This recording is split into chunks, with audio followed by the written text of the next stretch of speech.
Okay, so this is Talkaoke Pop-Up Talk Show. My name's Mikey. Let's get some names. Tell us your name. Hi, I'm Serena. I'm just going to turn you up a little bit on this one. Serena. And Natalie. Jeanette. Elizabeth.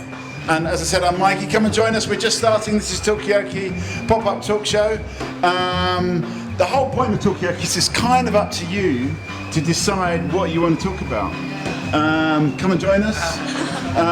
We've got Serena, we've got Natalie, what was it again? Jeanette. Jeanette and Elizabeth and Vin. Vin. I'm Mikey. So yeah, it's kind of up to you to decide what you want to talk about. Has anyone got any subjects to kick off with today? Any thoughts, comments, observations, ideas? getting people talking, interested in everything that's happening in healthcare. Yeah. Okay, any particular subjects you want to get them talking about? Or just general health, yes. Health. Yes, and understanding medicines. Okay, health and medicines, okay. Let's just check maybe around the table, is everyone here in good health? Yeah? I hope so. Yeah. Do you know? Not particularly. Okay. No. You think so? But I think so. No. Okay. Are you in good health? Come and tell us about it. Come and join us. Come and tell us about it. Come and join us. Yeah, come and join us. You're doing weights. Okay. So this is Talkaoke Pop-Up Talk Show. Have a seat. We have got. Let me get this right. We have got Serena. We have got Vin. We have got Health. Yeah. So tell us your name. My name's Red. Rand. Yeah. I'm Mikey, let me get this right. Serena, Vin, Natalie, Jeanette and Elizabeth. And I'm Mikey. Come join us as well. So we're talking about, are you in good health? Serena said, I think so, but I don't know. Would you say you're in good health? I think I'm in a good health. You think so, yeah? Yes. So how do you know? What are the signs? Well, you feel good. You wake up good. Yeah. You feel great. I don't know how. Do you wake up in the morning and go, yes, I want to just live this next Always, yeah. Yeah, okay. Definitely. Yeah. Definitely, yes. Yeah, you feel like you're in I good feel like, superstar, Superman, He always feels like 26 years old. Okay, but you're not 26 years No, No, I'm not. But I feel like it. Come on, say how old are you? They won't believe me. They won't believe me. Okay, so we're talking about health here. Are you in good health? How do you know? That's what we're talking about here. Okay, so we didn't get your name. What's your name? Mustafa. Mustafa. So Mustafa, Rad, Elizabeth, Jeanette. I don't know, I get stuck on you for some reason. I think it's because you're in the middle. Yeah. Jeanette, I'm not going to forget ever again. It's imprinted on my brain now. We've got Natalie, we've got Vin, and we've got Serena. Guys, we're going to let you go. Okay, well give us a final thought. Is there any way of knowing is it about that feeling of just feeling good? Is that the main thing to health, would you say? I think about looking after yourself, training, eating healthy, looking after your mental health, especially your mental health. Okay, so the mental health is important as well? Definitely, yeah. When you stress, your immune system is down, everything is down, and all, Yeah. That's it. I don't know how to say it, but... Okay, and when you talk about training, what sort of training do you do? Well, most of the time I do just a little bit of weight, cardio, just to keep your heart working right, swimming. I do a lot of cold showers at the moment. Cold showers. I've been watching that, what's his name? The Hugh Hem something. I think he's a European guy. Yeah. He's from Sweden, isn't he, or something? Yeah, it's ice water. Yeah. So I've been doing that, and since I've been doing it for the last 2 years now. So you have a cold shower in the morning? Yeah. Yeah. I started with a warm shower and then I finished with a cold shower. Right. Okay. Is that to save on electricity? No. Literally. Yeah. Trust me. The second you start doing that, it's your flu, your cold, it will go down. You won't get it. Okay. So I believe you, but I'm just a bit reluctant to. I actually go for a warm bath in the morning. Does anyone else do a cold shower? I do cold shower. I don't do warm shower. I always cold shower. You don't even start off warm. No, I just go to Yeah, I used to the core. Wow. Yeah. Okay. I feel good. Is I that feel a great. secret to your youth, do you think? No, that is not the secret, but you know, no, I do other things, you know, like eating healthy, you know, activities, walking, you know, yeah. Okay, so there's a lot to it, but yeah, Also, we have some, you know, like olive oil in the morning. right. I think that's the secret. Yes, with the brown, you know, bread and olive oil. Brown bread and olive oil. That's it. I think that's the. Here you go. Let's do the blood pressure. Come and join us. We're talking about the secrets to health. We're learning a lot. I think by the end of this, I'm going to be glowing. So we heard a lot. There's the cold showers, olive oil. Does anyone else do any of these things? No, but they all sound interesting, aren't they? Yeah. Yeah. Walking. Lots of fast-paced walking. Okay, so what about you, Serena? Do you need any health things for your health? Just eating healthily, or try to anyway. Yeah. At least having an apple a day, hopefully. Apple a day? Yeah, keeps the doctors away. Okay. Yeah. I mean, what about if you're kind of friends with doctors or? Come and join us. Come, this is Talkaoke. Come on, yes, you can do it. Yes, we'll give you a round of applause as well. Anyway, we're going to keep the conversation going. We're talking about health. We're talking about the secrets to health, the little tricks and tips. What we've heard about walking. Showers. Yeah. Yes. Did you ever try a cold shower? In the summer, maybe. In the summer, In the yeah. summer, yeah. Yeah, you don't have to sit at this table of chat if you don't want to. This is purely voluntary. But if you enjoy a conversation, then do come and have a seat. We've got Serena. We have got Jeanette. And I'm Mikey. And yeah, we're talking about the secrets to health. Have you got any health secrets? No? Okay. But what were you saying? What were your health secrets? Remind me again, Serena. An apple a day. Apple a but day, yes. thinking about it now, I think having a good community around you is very important. Right, so And the people having around you. having someone that's always got your back, maybe noticing that something different about you, Yeah. you know, and offering their solutions or suggestions, very important. Okay, that's interesting. People and people that have got your back. Yes. Okay. Have you got people that have got your back? Yes. Who are they? I think my main person's probably my mum. Yeah. Any stress or worry, I just go and talk to her, and I guess that sort of links with the mental health issue. Yeah. You know, if there's any worry, just let it out, and that always helps. What is the secret to good health? Are you healthy? Come on in. Come on in. Have a seat. We have got Serena. We have got Jeanette. We've got Hi, I'm Margot. Margot. And what's your names? Lottie. Lottie and Matilda. Matilda, come and have a seat. Don't worry, there's no contractual obligation here.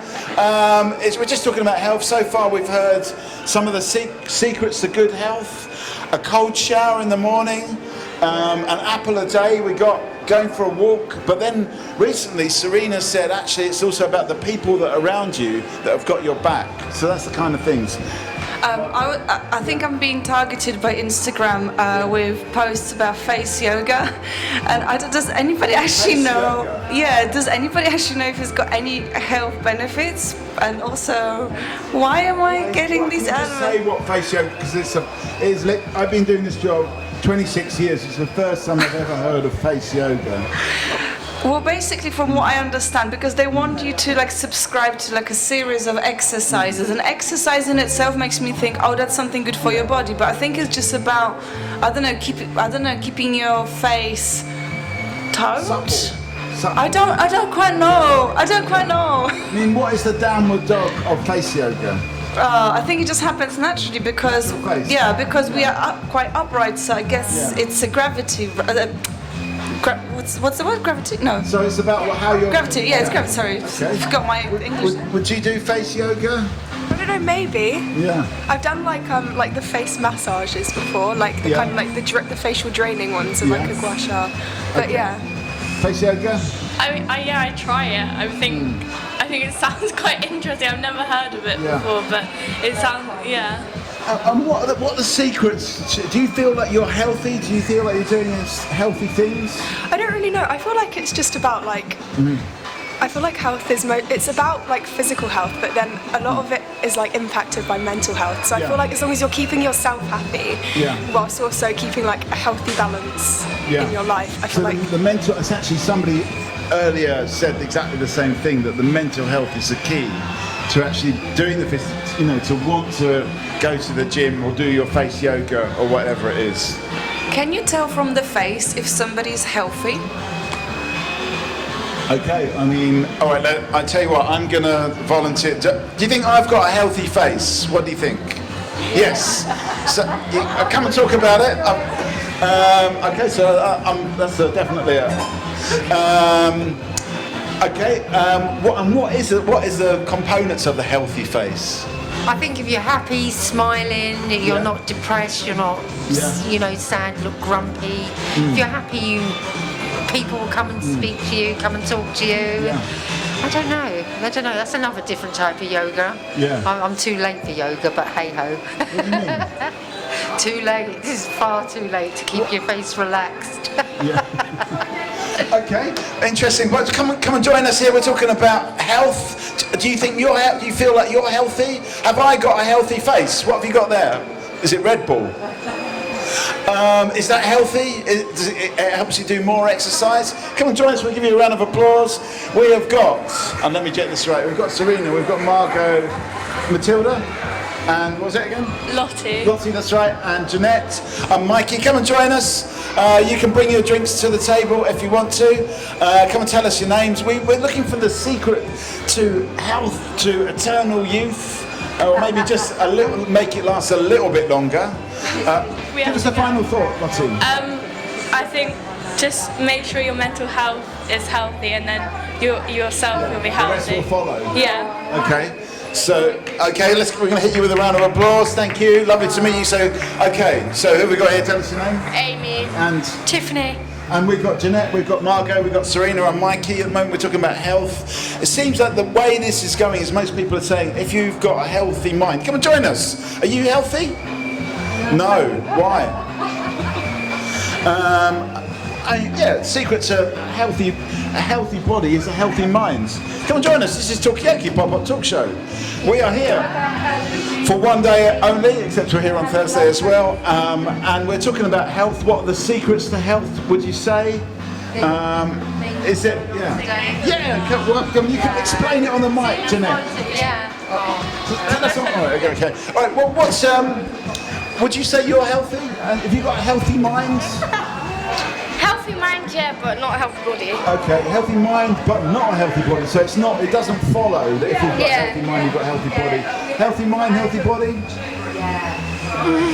Not sure? Never thought about it before. Okay, well, this is the first time. That's good. That's good to think about these things. That's an interesting thing, healthy mind but not healthy body, because I'm thinking whenever I would say I've got a healthy mind when I'm feeling good, on top of it, and I'm kind of happy with everything. Okay, my body may not be very healthy, but I just don't care, because I'm like, in my mind, you just don't care. You just focus on other things, and I feel like the body just follows when you are happy. So we're talking about healthy mind, healthy body. I mean, do you feel that's okay not to worry about the body? And why do you think your body's not healthy? Yeah, definitely. Obviously, you've got to be healthy in your body as well, and exercise is key as well. But at the same time, just enjoy your life, because you don't get another one. Okay, so that's a good point. You only get one life, so enjoy it. Enjoy that one life. Serena, I've not come to you for a while. I'm not ignoring you. So any comments on what you've heard recently? I think definitely your mindset's very important. If you focus on the negatives, you only see negatives. If you focus on the positives, you can only see positives. So I think the main thing is just focusing on the positives, I think. The mind is crucial to being... We're talking about healthiness. What makes you healthy? Is it about having a healthy mind? And what it's easy to say, focus on the positives, but is it always possible to do that? I kind of wonder. I'm wondering about this question about enjoy your life, because you only have one, and I think that's really true. But how do you truly enjoy your life? What does it mean? Yeah. Is looking after health part of enjoying yourself in your life, or is it just something that you kind of have to do because you feel, if you're not healthy, your life is going to be less enjoyable? I don't know. Like, what does it mean to enjoy your life? Okay, so is a complex. Come and join us. This is Talkaoke. Are you healthy? No. How can you get healthy? Thank you, people. Thanks for getting involved. Okay, these are the cold shower people. Cold shower people, I mean, to me, that is just the essence of unhappiness. Yeah. If you want to have an unhappy life, have a cold shower. I cannot think of anything worse than having a cold shower in the morning. Okay. Prove me wrong. Okay. I mean, is it all about happiness? Is there some suffering also to a healthy life? Is it all about happiness and indulging yourself? The cold shower thing. Come and join us. You will draw people in just by your magnetic personality on the microphone. Don't worry about that. Give us a final thought before you go. I think just keep your head clear and then you'll be alright, sort of thing. The healthier you are in your head, the healthier you are in general. Okay, I'm going to hit that one with a round of applause. Thank you. Okay, so we're talking about healthy mind, healthy body, but what about the suffering of cold showers? There's a little bit of suffering going on. Do you need to have a bit of suffering to be healthy as well as just indulging yourself? That's the Sometimes you go to places and pay for the cold showers because you go for the hot. You go into the sauna, then come out and do the ice bucket. Yeah. Have you ever done an ice bucket? Yes, once, and that was enough. Thank you very much. Yeah. Do you think that's lasted you for the? It's kept me away from ice water. Yes. Have you ever had a cold shower? Have you ever done the ice bucket challenge? Come and join us. We're talking about what makes you healthy. This is just a simple pop-up talk show. We've got Margot, we have got Elizabeth, we have got Jeanette, we've got Serena and Mikey. Come and join us, 2 minutes, yes. Yes. Hello, tell us your name. Lucrezia. Was it? Lucrezia. We're talking about what it takes to be healthy, and do you have to suffer to be healthy? Yes. You say yes? Yes, 100%. What kind of suffering? The physical suffering, mental suffering. Yeah. Both. So that's actually part of healthiness. It's not just about being happy. No. No. It's not at all. Yeah. It's like nothing to do with that. Right. Okay. Okay. Well, it's interesting. Well, what's your name again? Sorry. Lucrezia. Lucrezia. Lucrezia. Thank you. Okay. So you're saying you do need to have suffering to be healthy. Okay. A lot of you've got to want to do it. Definitely need to want to do it. You've got to have a lot of self-restraint to do it as well. Yeah. So self-discipline. Yes. Yeah. Okay. Self-discipline. Okay. Yeah, You're saying 100%. What can you give us an example? Of suffering or like a recipe? Health-related suffering. Give us an example. Well, I don't know. Let's say I can tell you what I do. Yeah. I do starvation. You do what? Starvation. What is that? It's like not eating for like 10 to 21 days. Wow. Yeah. Yeah. Yeah, that's one of the... Starvation? Yeah, it's like you don't eat at all. Like you only drink water. 10 days? 10 to 21 days. You don't eat for 21 days? Yeah. It's like in my family like for like that decades. That does sound like a lot of suffering. Yeah, it's a good one. Okay. So you're not eating for 21 days, and what are the health benefits of that?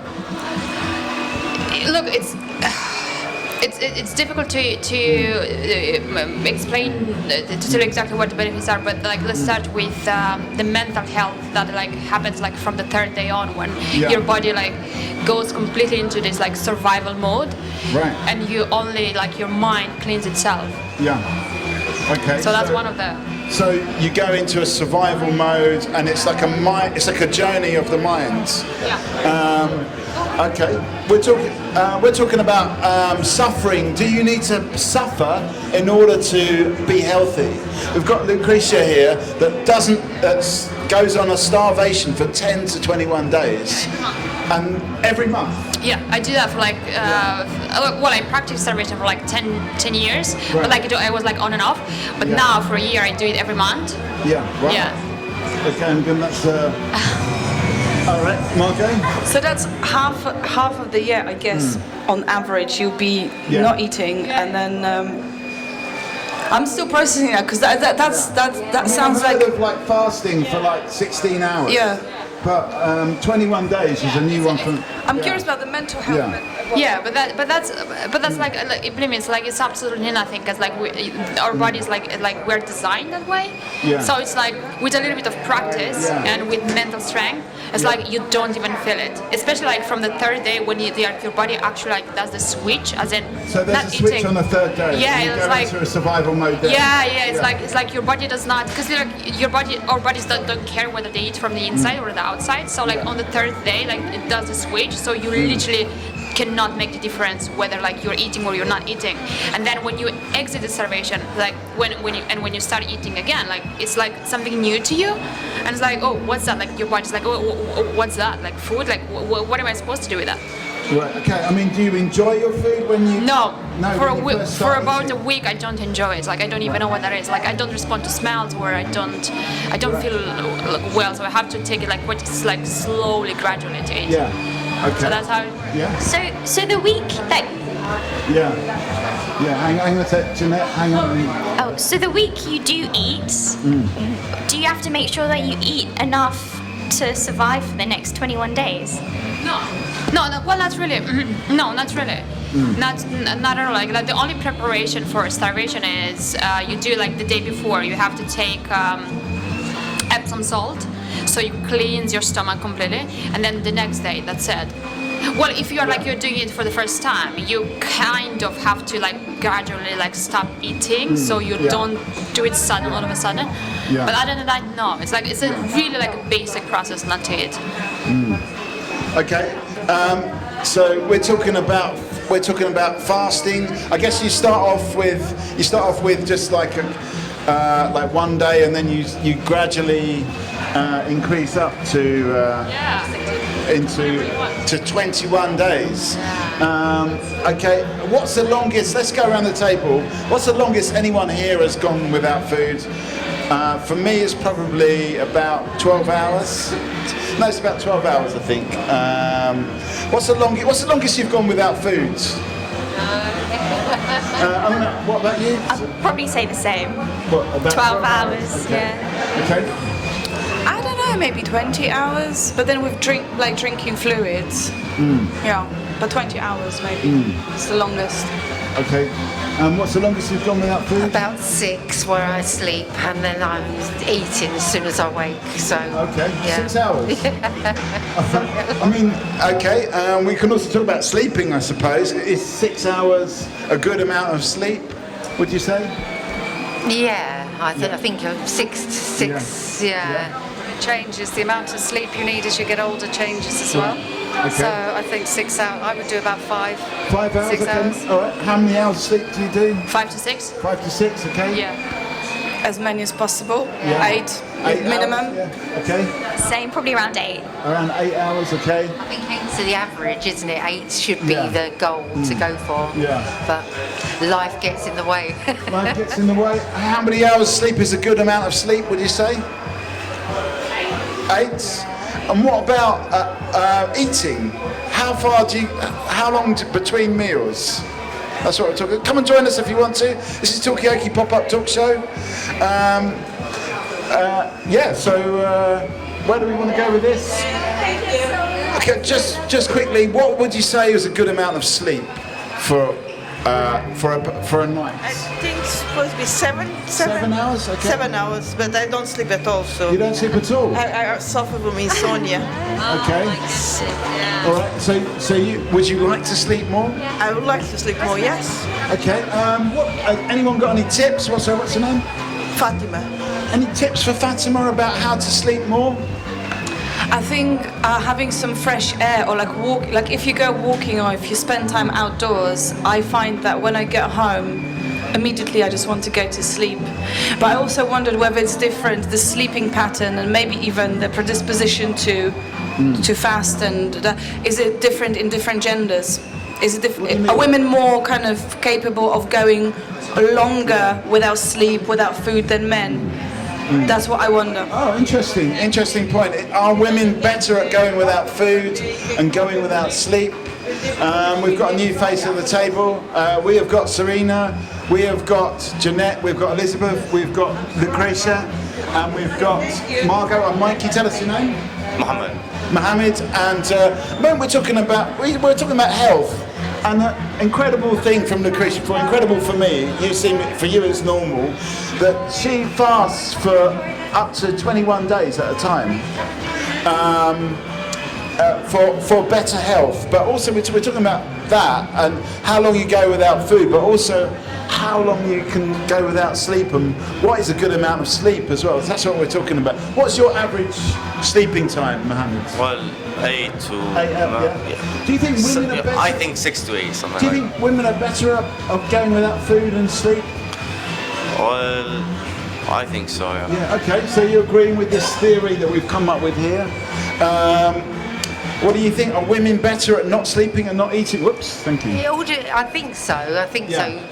I think women have got a bit more active minds and think what they're going to do next and plan around that So sort women of thing. are better at thinking more. Absolutely. 100%. Do women think more? Yeah. Yeah.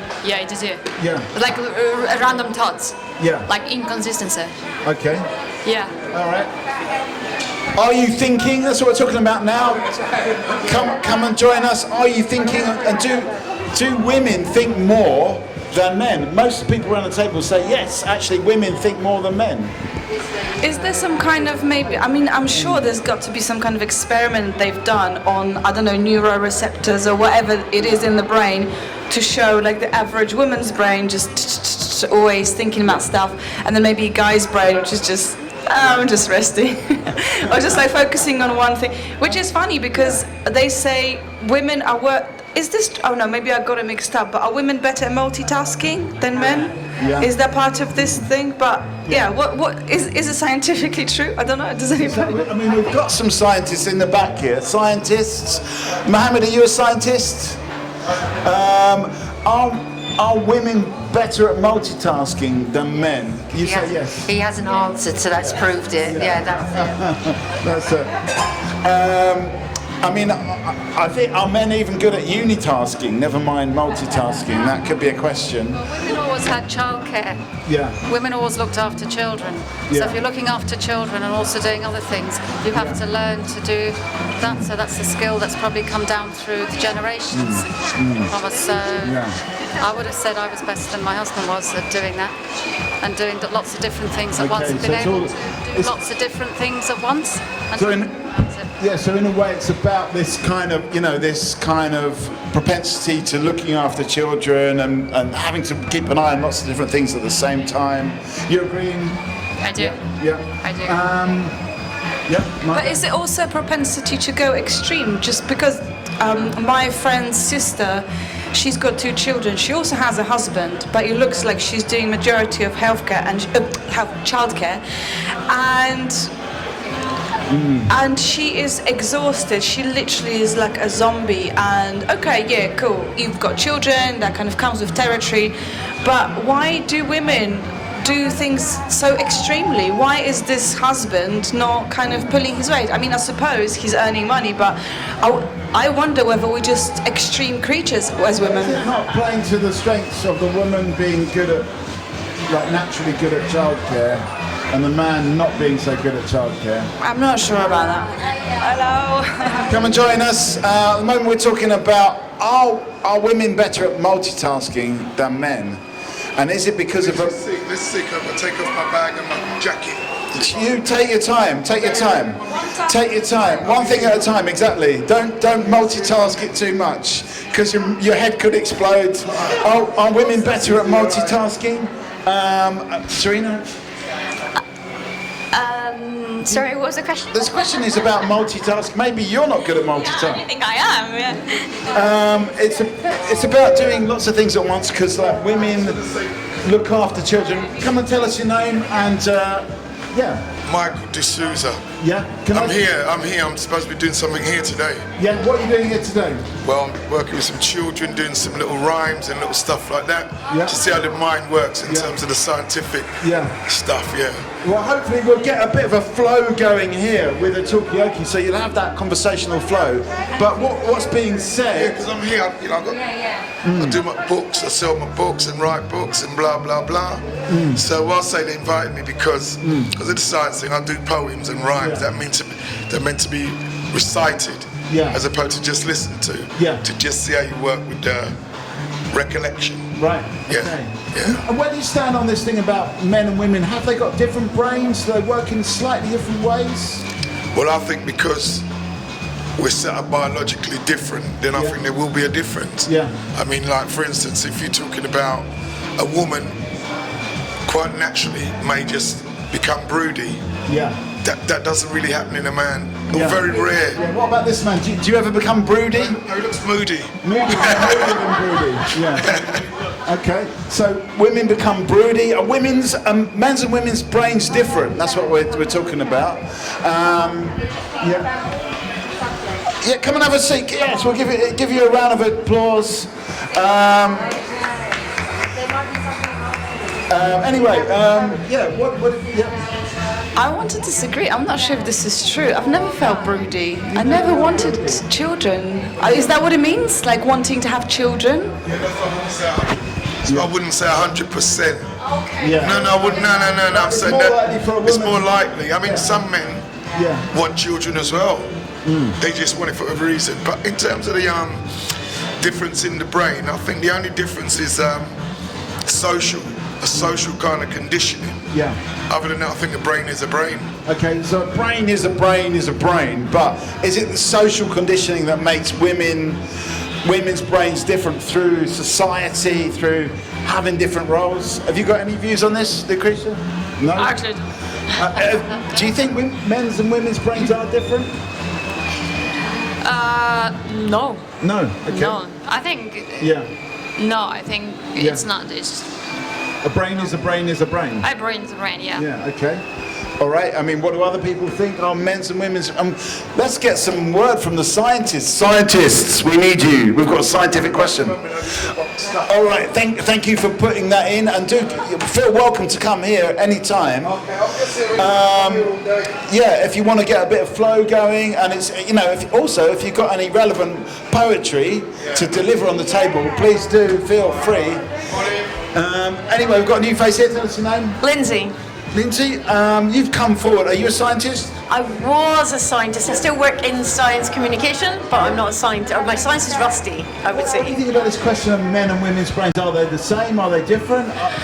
There's some really interesting research. There's a really good book called Inferior by Angela Saini, and it looks back at over 100 years of research into men and women differences in brains, and her take on the book was that a lot of that research was done by men and had a lot of bias in it. And so they were trying desperately to find differences. But there's a new theory called mosaic theory, which is that we're much more alike than we are different.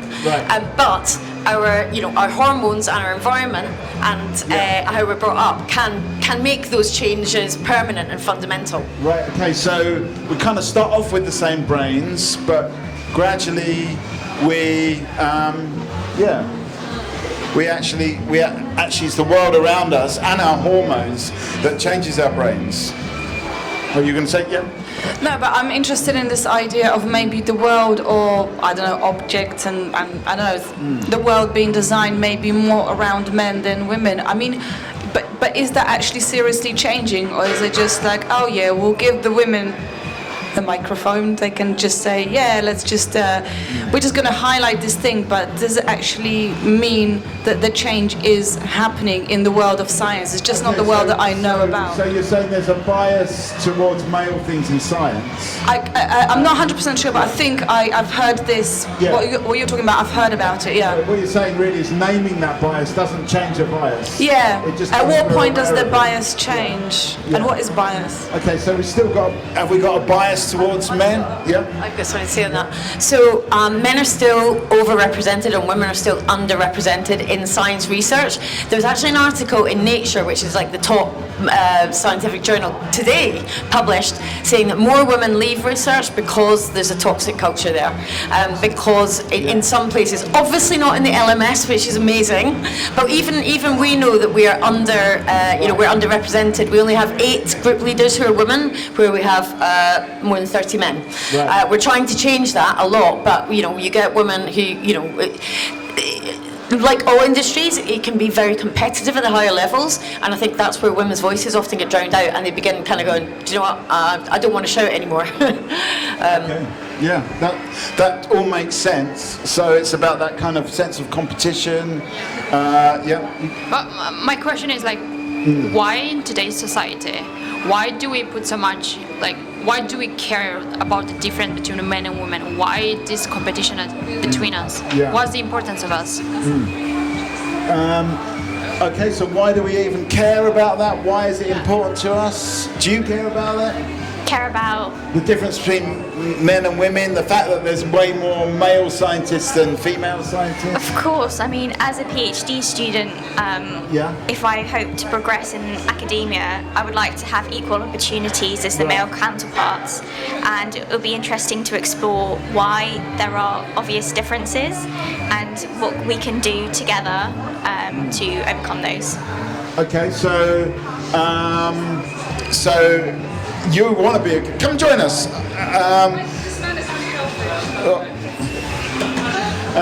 So we're basically, if you want to be a scientist, a top scientist, then it just helps if you've got the right equipment, the male equipment.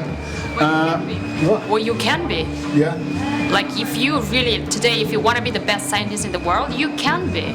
Yeah. Like, no one is going to stop you as long as you are the best. So at the end of the day, which makes me think that, like, the idea of, like, we don't have equal opportunities is, like, just a myth. Okay. All right. Did you want to say something? No, I wanted to find out why this man is so healthy, because I said there are free health checks, and I just assumed as an older person he would need a health check, but he said no thanks, I'm healthy, I'm fit and I'm healthy. I'm like, you know what, fair play to you. He's very confident. Is it because he's a guy? How do you know? No, I tried to get him, but he just like, I need to, my lips are sealed. Why? I want to know. Or maybe it wouldn't be relevant to me because I'm a woman. I don't know. Okay. Maybe it's a men's knowledge. Michael, you're back. Do you feel healthy, would you say? Do I feel healthy? Yeah. Not really, to be honest with you. Yeah. I was generally, but recently I've been having some problem with circulation in my feet. Right. Yes, I'm not as healthy as I really would like to be. I don't feel fully healthy, no. Okay, so problems with circulation in your feet? Yeah. I mean, what do you do when you don't feel healthy? Do you feel healthy? Come and join us, Yeah, it's interesting. I had a problem with circulation at the age of mid-20s, and I didn't realize it was circular. How did it present itself? Well, I was working in a cafe, so I thought it's because I'm running around all the time, my feet hurt. This man looks like he's very light on his feet, and he's wearing trainers, which makes me think he's an athlete. I'll finish. We've got Lucretia, we've got Margot, we've got Serena, we've got Michael, I'm Mikey. What's your name? Edwin. Edwin. And at the moment we're talking about, there's a few different things on the table. There's things about, come and join us. Yes, you can, yes. You can Instagram us as well, _people_speak.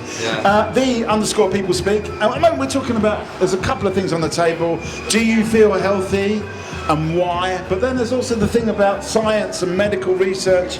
Is it all biased towards men? And does it matter? So it's up to you really where you want to go with this. Of course it matters, and in my opinion I think that people's health is very important, and I would say that people's health is more important than others. And I would say that Sarbiti, Chief shout out, and everybody, I love you everybody here. Thank you. Okay. Have a nice day. Thank you. Is that your final thought? Yeah. Okay. Thank you. Have a nice day. Enjoy, stay in the conversation if you want to. Thank you. So there we go. So health is important. Yeah. Thank you. Is it the most? Is health the most important thing? Yeah. Yes. Yes. 100%. 100%. Okay, got a new face. Tell us your name. Esther. So we're talking about health. Is health the most important thing? Are there other things that are more important than health? It depends what you mean by your definition of health. Is it collective? Is it relational? Is it ecological? Whoa, you're hitting us with some big words there. Maybe just go with whatever you want to go with, because collective, relational. What's the third one? Ecological. Ecological. Maybe just, I don't know. Do people know what that means? What is your definition of health, and what is important for you? I think it's just because we have a very narrow idea of health. Yeah.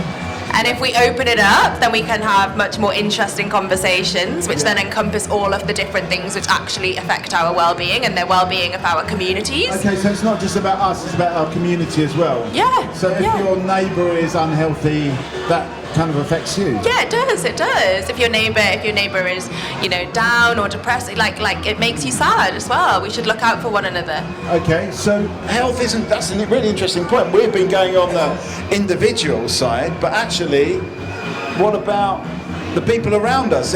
We might be super healthy, but if our neighbours, if our family members, our colleagues are unhealthy, that affects our health. That affects us. Even if it doesn't directly, it's part of us. Yeah, Michael. But I think you have to be aware, yeah, because the first thing you're going to be aware of is your own state of health before anybody else's. If you become aware of someone else's predicament or whatever, then that's a different thing. Then you're talking about how you're going to react and how you're going to respond to it. But I think you can only, I could just study health from my own point of view. If this young lady would expand a little bit, give me a different understanding of looking at external health as opposed to your own internal. So if you can elaborate on it. Can you elaborate a little bit more, please, Esther? Grab the mic as well, because I feel like it's going to be a long one.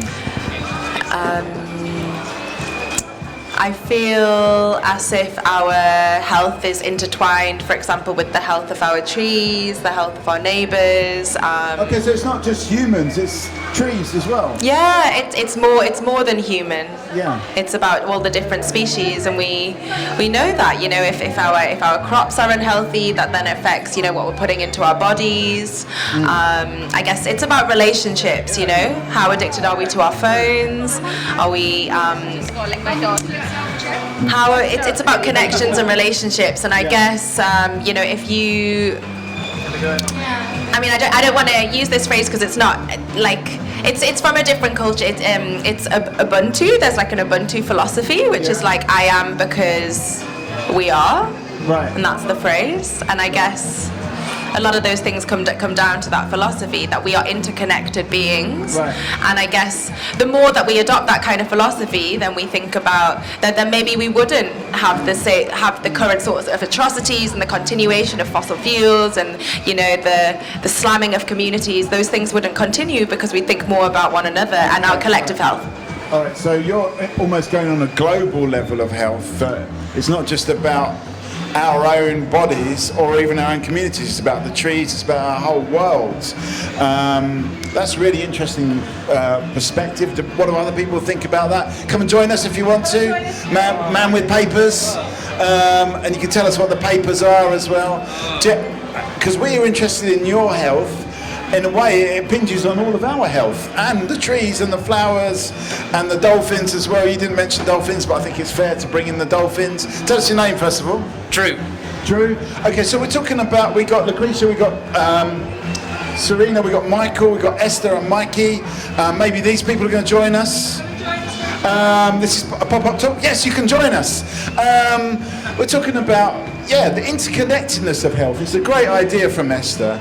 That actually, it's not just about our own bodies, it's about the whole world and how we actually connect ourselves together.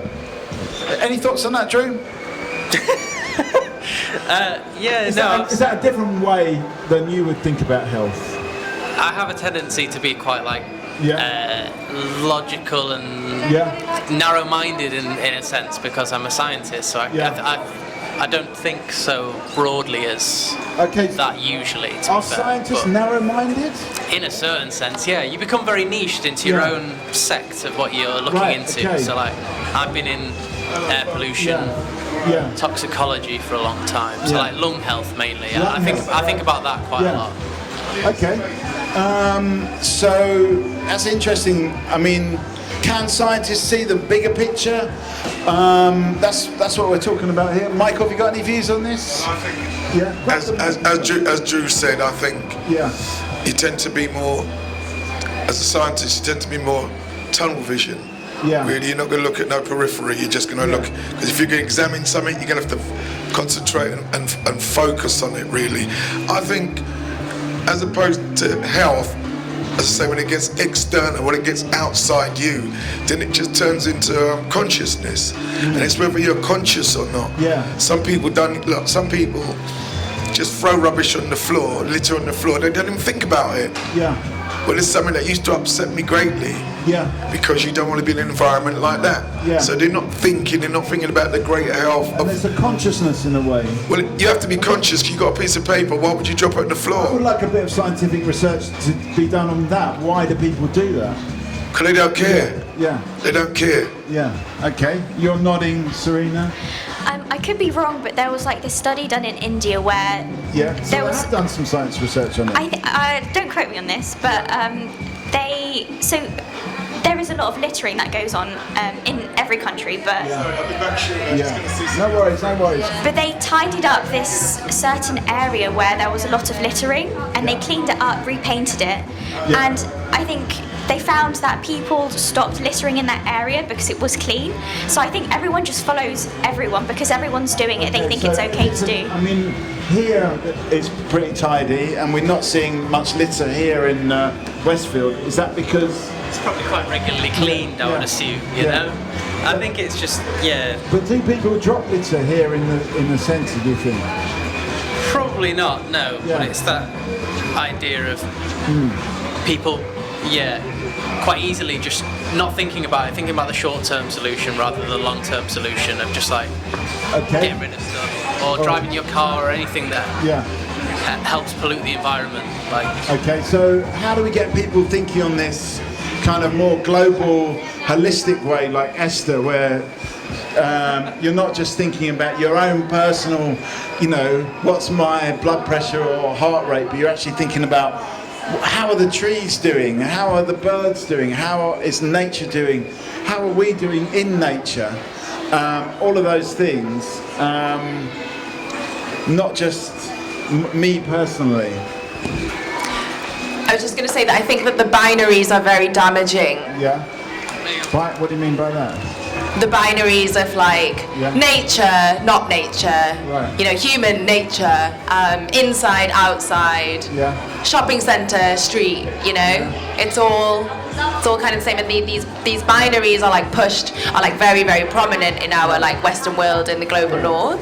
But I guess that if you look at different cultures and different places where they maybe have a more harmonious relationship with our living world, often sometimes those binaries aren't necessarily there, so it's like we push things away, we recycle.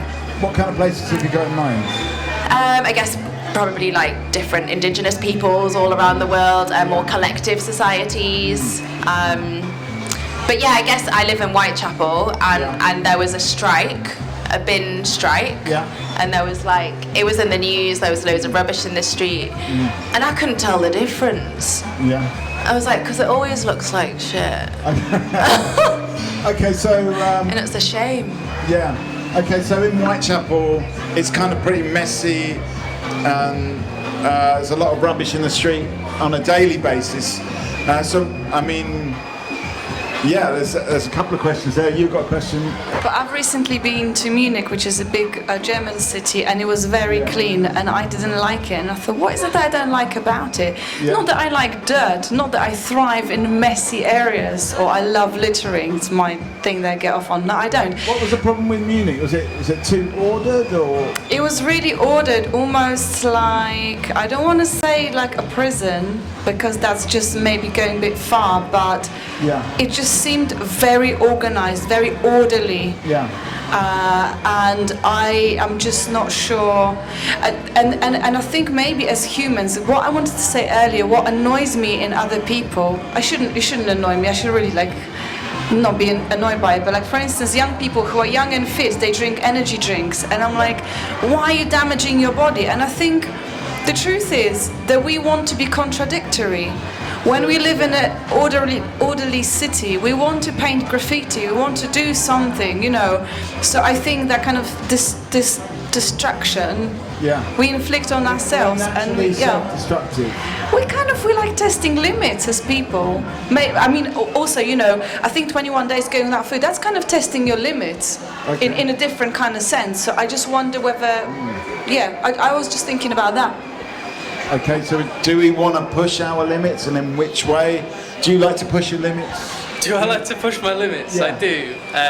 But with what you were saying before about how do people take a more like a better view towards doing things in the environment and polluting the environment and things like that, or being conscious of like the global health sort of thing, I think it's often overlooked that people can't concentrate on that when they are concentrating on other things like being stressed, having to provide a living for their family and things like that. And often in poorer areas of society, they just don't have the time to worry about this sort of thing. Okay, and so I think it's like that's the pressures of life. The pressures of life often get in the way of people's capacity to care about the environment, and you can't really blame them for that. I think it's not really their place to do so. I think it's other people's. I mean, if they had less pressures, would they care more about the environment? They definitely have more time to. Yeah. So, I mean, would taking pressure off of people actually help the environment? Absolutely. Okay. What do you think on this side? Lucretia, you haven't said much for a while. I don't really understand what's the topic. Yeah, well, at the moment we're talking about this kind of holistic approach. Have we got a very, with science, have we got a very kind of narrow approach, and we're not really considering these kind of wider, more holistic questions, like about how people live in their community. Do they want to destroy their community, or do they want to build up their community? And Drew has said, actually, maybe it's about the pressures of life that people have on them. I've heard like a great quote many years ago. It's like the greatest kind of kindness is to be selfish. Right.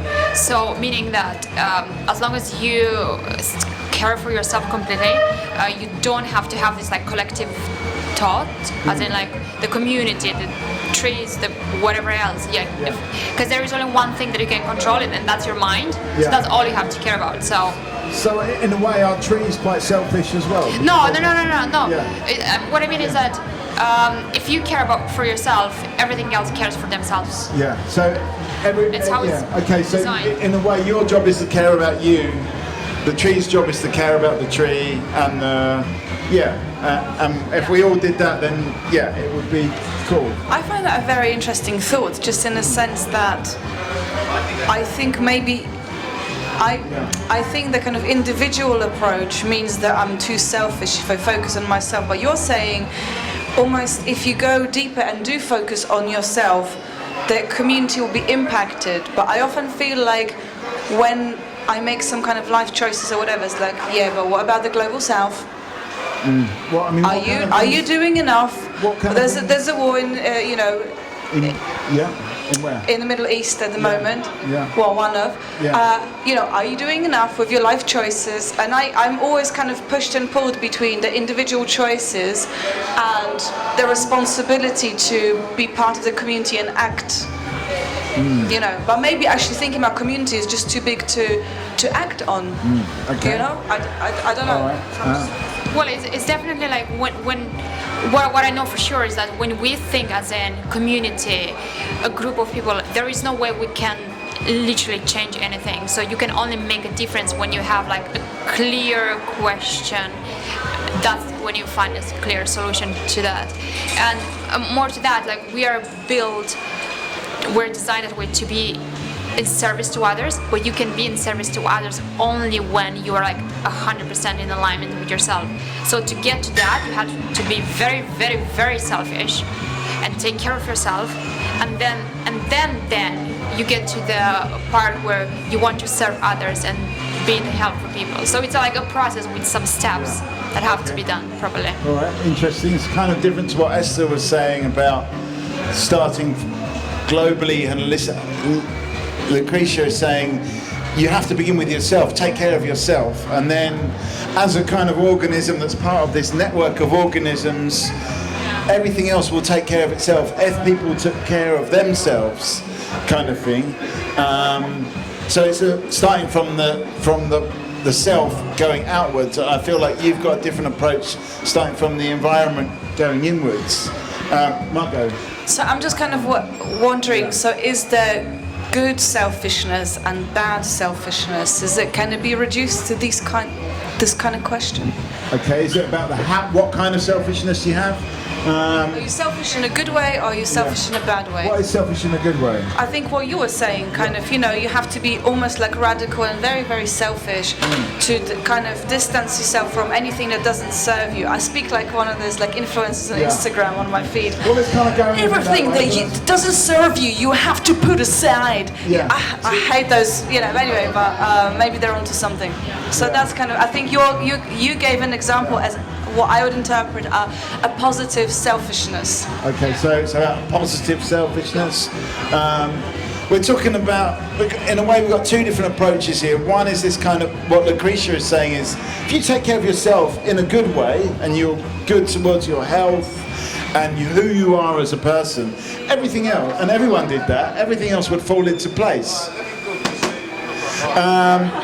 But if, Esther is saying, if you think about the environment and the world and the planet and the trees and the birds and the dolphins, I added the dolphins, then everything will be harmonious in that way. So it's kind of like, in a way, two different approaches to the kind of ecology of health, I suppose. That's what I believe it's always down to caring. Yeah. And it has to be caring, because we might.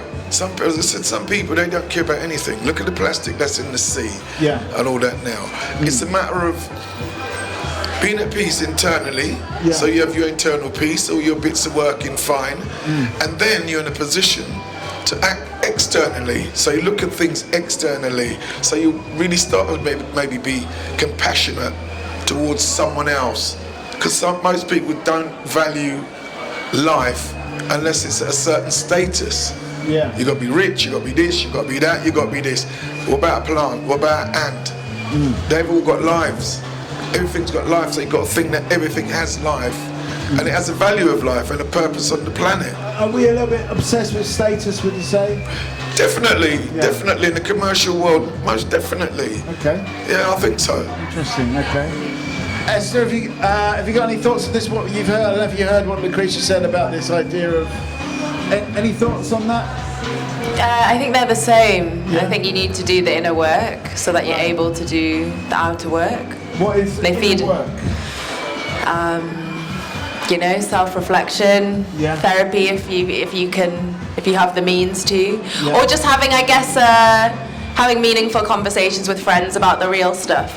Don't skirt on the surface. Talk about what are we here for? What do we want? What are our barriers? What are our boundaries? Okay. I mean, maybe that's school of life. Maybe that's where we should take the conversation. Why are we here? What is it all about? We can go that way. It's Talkaoke. You can go. I'd like to say life. It's just got to be about your life and your own life, and how you. The main thing behind it all is peace. Yeah, I think sometimes people make a mistake that we've got a purpose in life. There really is no purpose. Life is life, and you do the things that you do. We're not here for one particular thing. Someone say they're a carpenter, then they lose their job and they get devastated. They can't do anything. Oh, I'm a carpenter now, I've lost my identity. I think it's all about... But what about you as a poet? Yes. If you couldn't do your poetry, wouldn't that kind of...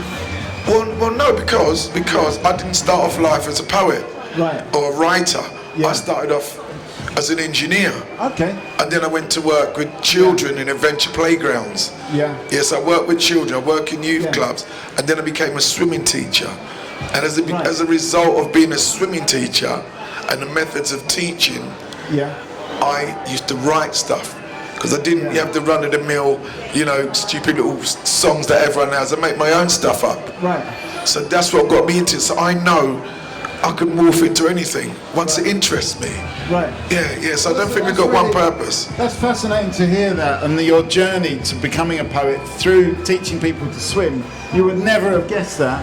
Okay, have you got something to say about that? So we're talking about, in a way, life journeys. Do we have a purpose or not? Do you have a purpose, do you think, Lucretia? Yes, I think serving the community. Right. Yeah, like always, at any time, just being in service to others. That's my purpose. Okay, so helping others. It's interesting you're saying that, but you're also saying be selfish. Yeah. How do those two things connect? They do go hand in hand. It's like you being selfish. It's the first step, and then you go into serving others.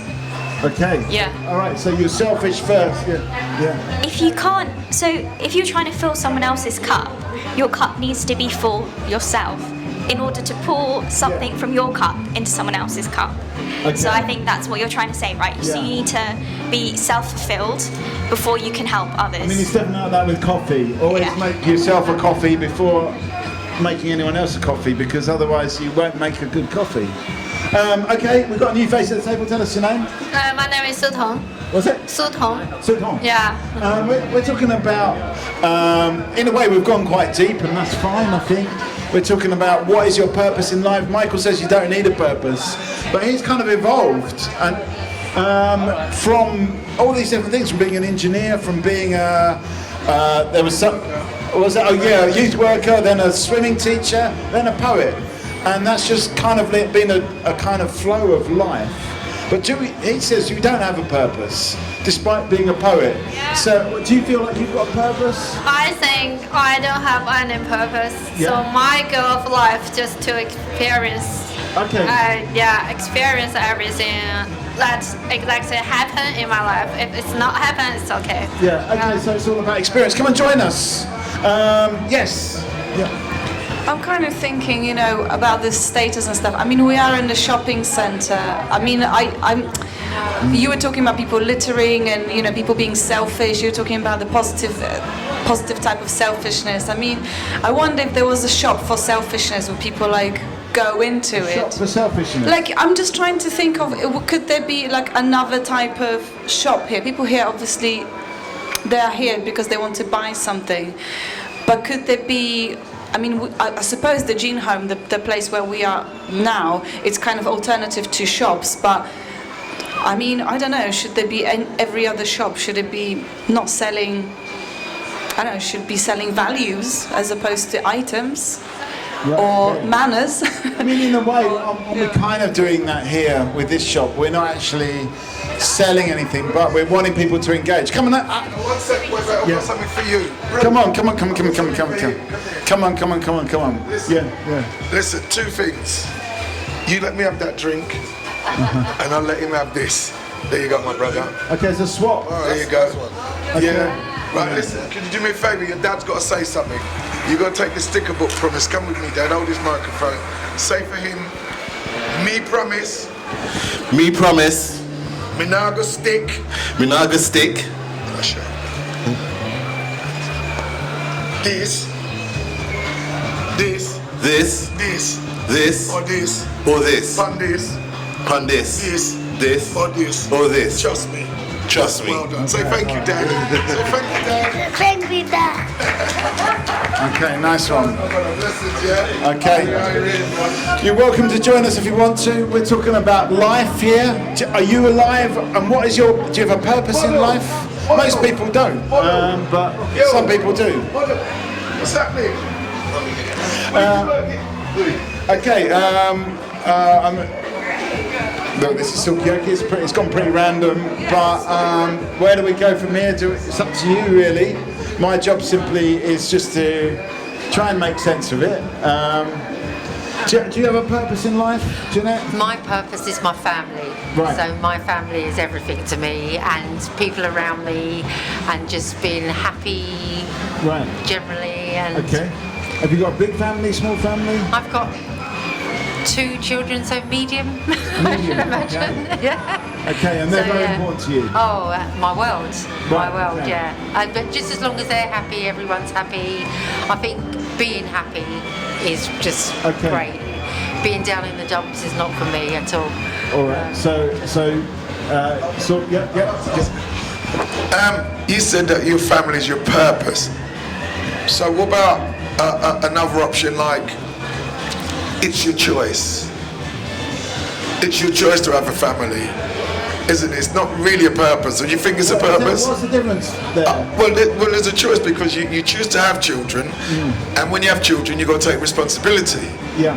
So it's a matter of taking responsibility for your children, as opposed to having a purpose. In my eyes, I think you do it because some people choose not to have children. Have you got children? I've got 2 children. Okay. Are they your worlds? Would you say?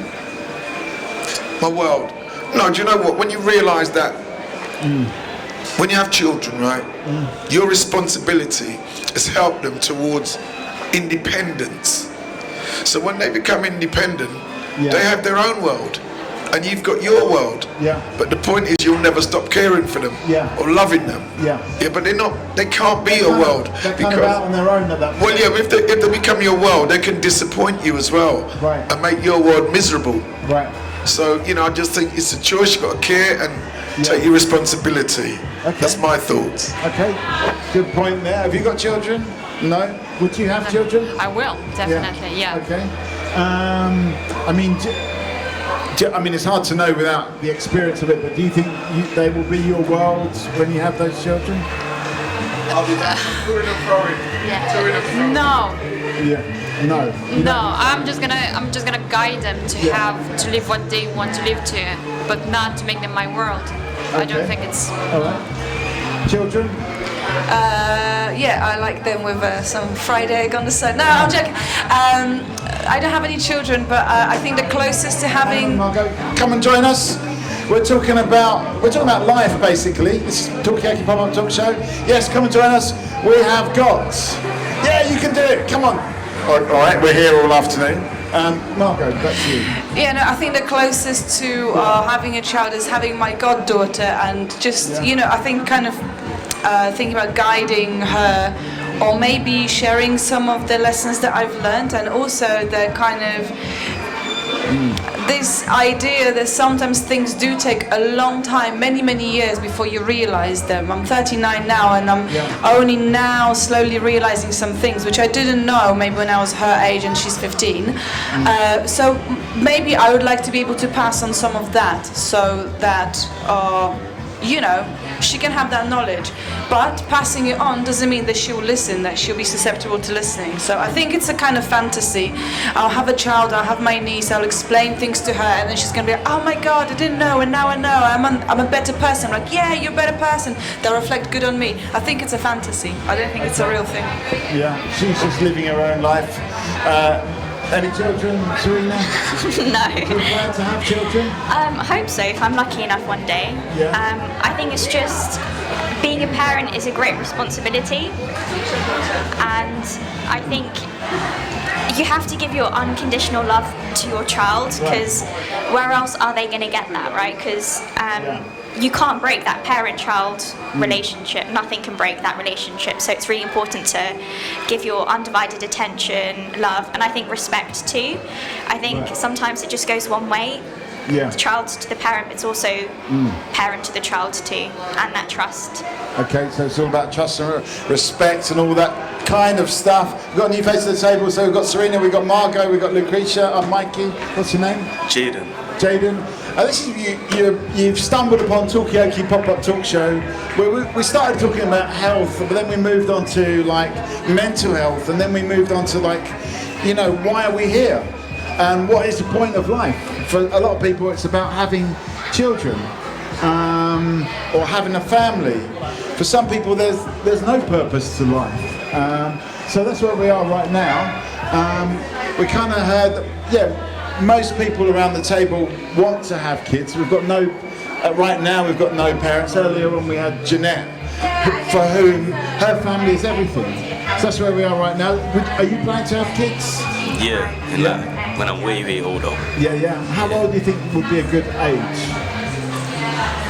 Maybe like, I want to have the kids young, so like maybe 27, 28. 27, something like that. Okay, yeah, all right. Yeah, Margot? No, I was just wondering, was it Jeanette who said family is everything? I mean, we were talking earlier about male and female brains. I mean, is family more important to women than it is to men? It's just a question that I have. Okay, is it more of a female thing to be concerned about family? Is it the female brain? We're back to that question. Or are men just as interested in family? Serena, you're our scientist here on the table. I think I don't think it's to do with brains. I could be wrong, but I think it's just we do have a biological clock, right, in terms of getting pregnant, in terms of complications, whereas it's not as difficult as it is for men. Obviously, there are challenges. Yeah. But I think again, it's just down to society, I suppose, right? Okay, so it's more of a social thing that women are encouraged to think about family a bit more. Do you agree? Do people agree? Do you agree, Jaden? It depends. Depends. Yeah, it depends because men can be the same way. It's just more time than not. I don't Okay, give us a final thought.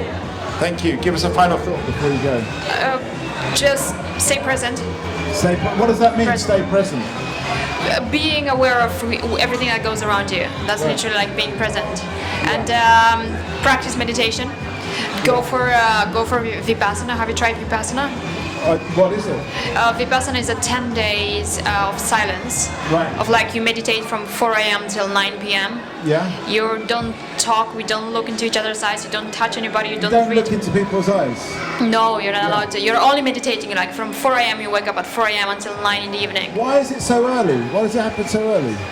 Because it has to be.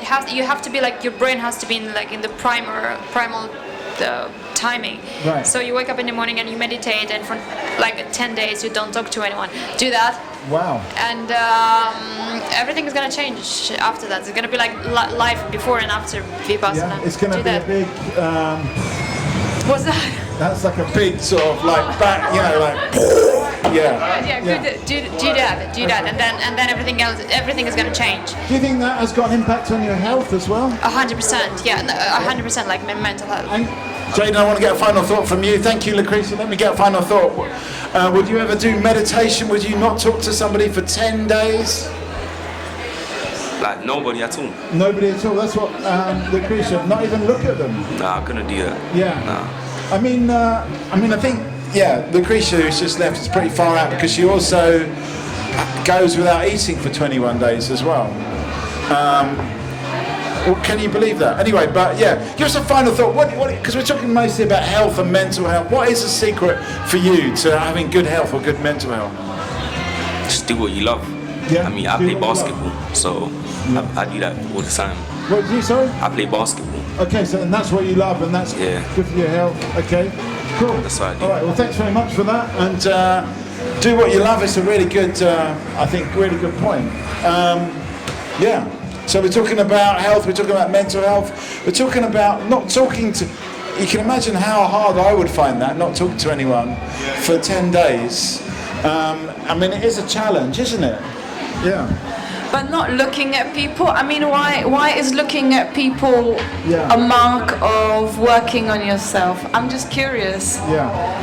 If I like, what I don't know. Is looking at other people like sinful? I don't know. Yeah. Like, why not looking at people is bad? Okay. I think as human beings we need to communicate, we need to socialise, and we need to we can look at someone and start seeing things in ourselves. Yeah. We start to think about ourselves. Yeah. Someone's walking down the road, like you said, you had circulation problems, yeah? Or you can look at someone walking, they might be walking with a limp. Yeah. And you could have all ideas as to why they're limping.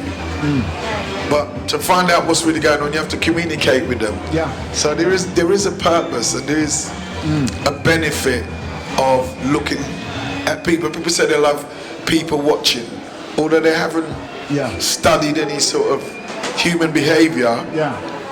They think just by looking at people they understand. So, you know, so I think it is important to look at And people. the thing about people watching is you kind of project your own ideas about what... Well, that's what it's all about, because don't forget, you're basing it with no information or very little information. Someone just walk past and you make this assumption, you make this assertion. So I think I'll be careful with people watching, to be honest. I think so. Okay, so in a way it's better to ask them. Are you a people watcher? That's what we're talking about at the moment. Come and join us. Are you a people watcher?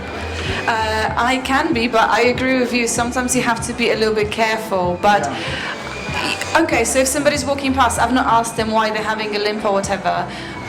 But I do think there's this. Can you even do that? Can you go up to someone and go, "Oh, why are you a limp? Why are you?" No, I think you have to build a conversation. I don't think this lady was limping, No, but I mean not necessarily with that person, but someone is limping. Yeah, I mean you would. It's kind of like pointing out a kind of disability. Isn't Yeah, exactly. So you wouldn't do that, but you would enter into communication with the person, get to know them a bit, and maybe at some point, this man is working. It's very obvious. You're wearing a still suit. invited. You're still invited. Come and join us. This is a talk show, but yeah, what I wanted to say is like with watching people. But when somebody walks past and you don't speak to them, I think you can still get. Well, actually, that's a question. Can you get a gut feeling about them, just from the information that your eyes are giving you from somebody walking past? Can you have a gut feeling about that person being good or bad or something? I don't know. Okay. Well, to be honest, I don't really. As I said, things with me is Bridge, Harry, Lionheart. Where's young fella? See you later, young fella. You take it easy. It's nice to see you. And I like this tracksuit.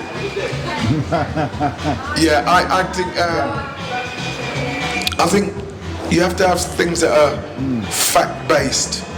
It's got to be based on fact, and it's got to be based on solid information.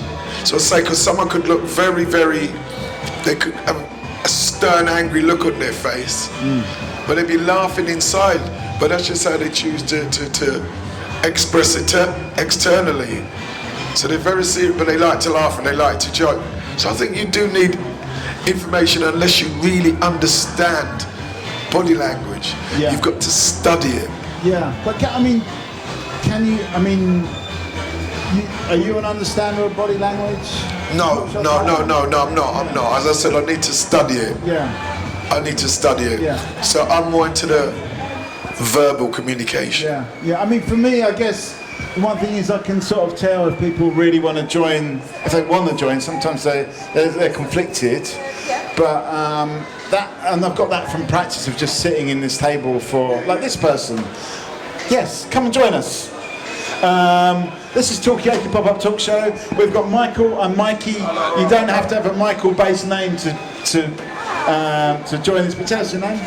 Tom. Tom. This is Talkaoke Pop-Up Talk Show. At the moment, we're sort of talking about people watching. Do we sort of project them here in the shopping centre? There's all sorts of people going past. We just had a lady that was really into like fasting and not talking for 10 days, and you would never know that. She just looked like a normal person. And Michael was saying, well, I tend to look at people and sort of like imagine what they're like. Are you a people watcher? Oh, I love it. I think I prefer that, just because. And this sounds well. Some people can mistake it for like working to be a manipulative person. But I actually prefer to like understand myself and other people, so I can actually be better with other people.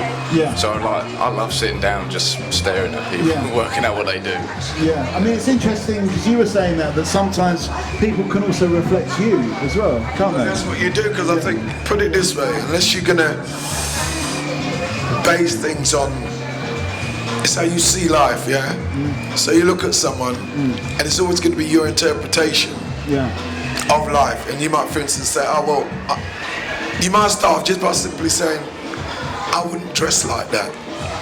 Just saying that, that's sort of information. Well, that's a negative thing.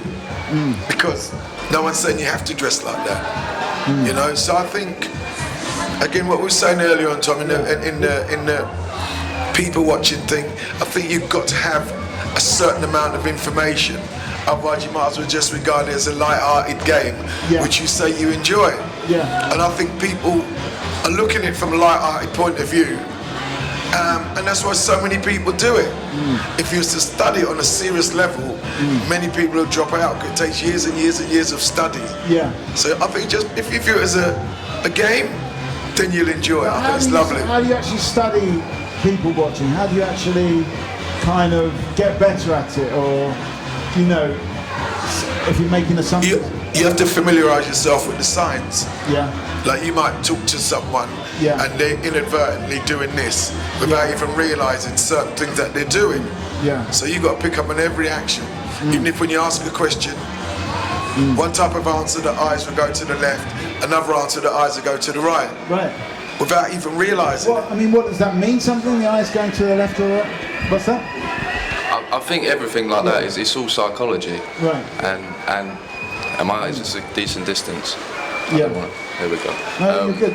You're doing good. Yeah. Yeah, I agree. Like, there's sometimes I'll ask a friend a question, and I have certain friends that if I ask them a question, I see their attention drift. But I have certain friends where I ask them a question, they look up. Right. And I don't know. To me, I like that because I can see that they're actually thinking about it and they're actually questioning what's he just said and like what can I think about in relation to me about that. So the direction you look is kind of indicative of something going on in their brain. It can be, I think. Yeah. But also, like you said, like the hand tapping and stuff like that. I notice on the tube a lot of people who you can tell are very tense just through their hands, like, you know, picking their fingers or biting their nails or something really simple.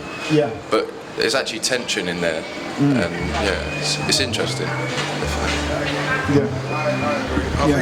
I think, say, you know, from the sometimes you say they look up and you say, I think they're thinking about it. See, that's an assumption. They could be diverting. They could be distracting themselves and not really taking on your question. So it looks like they're thinking, but they're thinking, I wonder how much potatoes are today. Do you know what I mean? These are the sort of things. I'll give you a simple example, right? Judge Judy. You ever see Judge Judy? Yeah. When she's asking someone a question, what does she say to them? Look here. Look in the... Look here. Yeah. She said, don't look down, don't look up, and don't look round. Look here. Right. Because then when you look there, you got to tell the truth. Right. Because if you're not telling the truth, then you're going to give off certain action. It's going to be hard. It's going to be a struggle to look in someone's eyes. Because I couldn't look in your eyes and tell you a blatant lie. Yeah. Why would I do that? Yeah. Okay. So it's harder to look someone in the eye and not tell the truth. That's Judge Judy's technique. We're not as judgmental here on Talkaoke, but you know, then again, we don't have cases to solve. Margot? No, I wanted to say it's interesting what you're saying about people being tense and people maybe not always being aware of what their body is doing, and I always wonder why that is. I think, you know, when you say to somebody, I don't know, relax your face or whatever, it just sounds a bit weird, doesn't it? Like because a face or your mannerisms, it's a very particular thing to you, so you don't want to encroach on somebody's way of being. But I used to have this boyfriend who was always very smiley, but he'd always like do something with his fingers, like, and I said, why you do that? I said, no, just normal stuff. And we fell out about it, like we were falling out about it. I said, like, it looks like you're really just, I don't know. I said, no, I'm completely fine. He was English as well, by the way, so obviously he was fine. But then at some point I had to stop asking him. I just said, okay, well, he's just doing that now. And I felt like I need to accept that this is the way he is. But what I did suspect underneath, that he's got something that he's struggling with. And that was just an external manifestation. It's very hard to let somebody, you know, to comment on that or let them know that they can be relaxed around you or they can open up without making them feel maybe exposed for something that's very personal to them, for their body language. So, I don't know. Okay, so it's portraying some kind of underlying tension. Yeah. Or they could be thinking about the prices of potatoes. Maybe they're tense about the price of potatoes. They're like, I'm not going to be able to afford my potatoes soon. And that's another thing we can talk about, cost of living crisis. Tom, have you got any views on this? If I'm being honest, I try to not watch the news, not get into politics, any of that. I try and live a life based on just what I'm doing, and that's it. Because at the end of the day, like, I'm not going to enjoy my life if I'm watching the news all day, because it's all negative. And that's an interesting point, I suppose.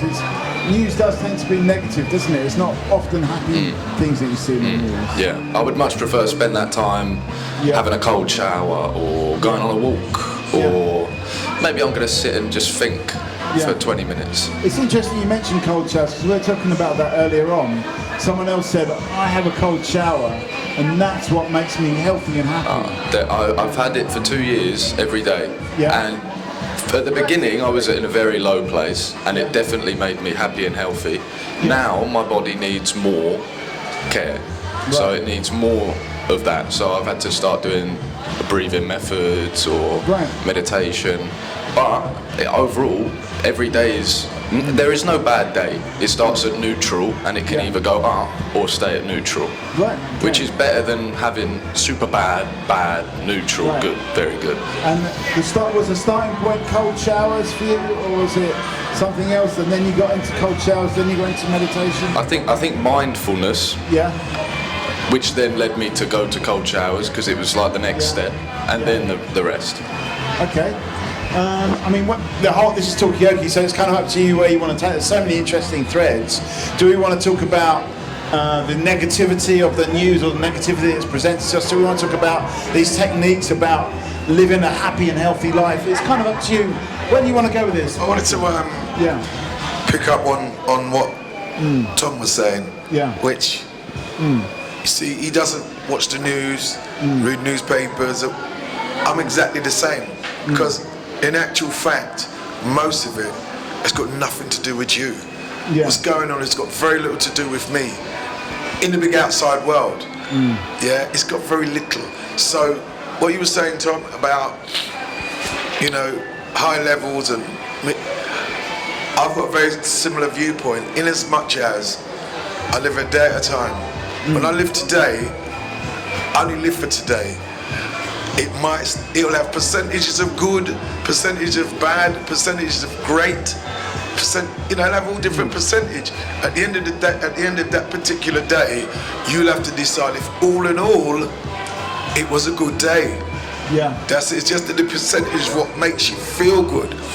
So. I mean, do you think that at the end of the day, was it a good day for me today? Well, I would say it might have been a day filled with different things, and hopefully I'll get an opportunity the next day to see what the other day brings. Because people tend to live their life in bunches, and in 10 years I'll do this, but in 10 minutes you could get knocked over. So what you got to really do is know that you're enjoying your own personal life. And to me, the most important aspect of that is inner peace. Inner peace? Yeah, I think so, definitely. I mean, a few people have said that today. We're talking about inner peace. Tom, you wanted to... Sorry, I just want to add to that, because everything you said there, I thought was great. Inner peace, and the two things that I will do in my day, or in my life, that I aim to do is observe everything and to communicate. Because it's moments like this, you said one thing, I came over, now I'm talking with 3 random strangers, and I'm going to remember this today, and this is going to make it a good day. So, it's beautiful. Okay, so observe, be in the moment, in a way, be open to things as well, I suppose there's an implication there as well. I'm interested in this idea of not watching the news, and just almost, from what you were saying, almost eliminating the possibility that a day could be a negative day. Something, at the very worst, in inverted commas, it's neutral. But then people do watch news, and they go and protest and stuff like that. I mean, somebody earlier was talking about being positively selfish and negatively selfish, but I just find I I sometimes feel like I don't have the strength to go on a protest or like do something that impacts the wider community, but I feel like I ought to. But then there are people who are doing it, so I'm always kind of caught in this like, I could be doing this, I should, you know. Should I be getting involved in more things. Yeah, the awareness of, okay, I have to do my own thing and enjoy moment by moment, as well as being involved and make impact and protest. Is there anything that you wanted to protest about recently? I think, well, what's happening in the Middle East, I think I think that's really awful, and I want, you know, I wish I could do more, but I think the point, it will be very hard to do more other than write to your MP and go on a protest. So there's that kind of sense of this empowerment from something that should in theory be a positive thing that everybody should be encouraged to do. Let's all come together, let's make a difference, but actually doesn't make a difference. So I feel like I'm never in a rest place, I'm never in a comfortable place, being satisfied with my level of engagement with the world and making positive impact. So, I mean, any tips on that? How to kind of... Do you need to be comfortable? A little bit again. I missed out. So basically, what it's about is like almost being torn between, you know, Tom's idea of like just being yourself, observing the world, but you know, being open-minded about, you know, just being comfortable, and the discomfort of knowing all these things are happening, and what do we do about, you know, what's going on in the Middle East, for example, all the other suffering that's going on. How do you sort of, is it about being a little bit uncomfortable about that? Well, I'll tell you how I feel about that, because we don't know what's the truth. You don't know what the truth is. So people keep saying this, that, and then you get, I think about this side, I like this cup, because this is the right one. And then another one says, I like that cup. But you've been told lies about both cups. So, well, I'll give you an example. When I went away to Cuba some years ago, and when I went to Cuba, there was a disaster here, and a disaster there, and there was a disaster in Cuba? In South Carolina. Right, so there's a lot of things going on. And when I was coming back from Cuba, there was this destruction in South Carolina. And what I found about it... Come join us if you want to. Do you feel comfortable? No. What's that? He doesn't like talking. He doesn't like talking, but we're talking also about getting out of your comfort zone. How do you actually, you know, sort of live a life where you're not... Can you do me a favour, one sec?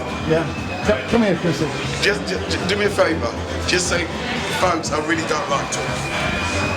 Folks, I really don't like talking. Even though I've got a lovely voice. Even though I've got a lovely voice. Nice one. Cheers. Thank you, my brother. Thanks for getting involved.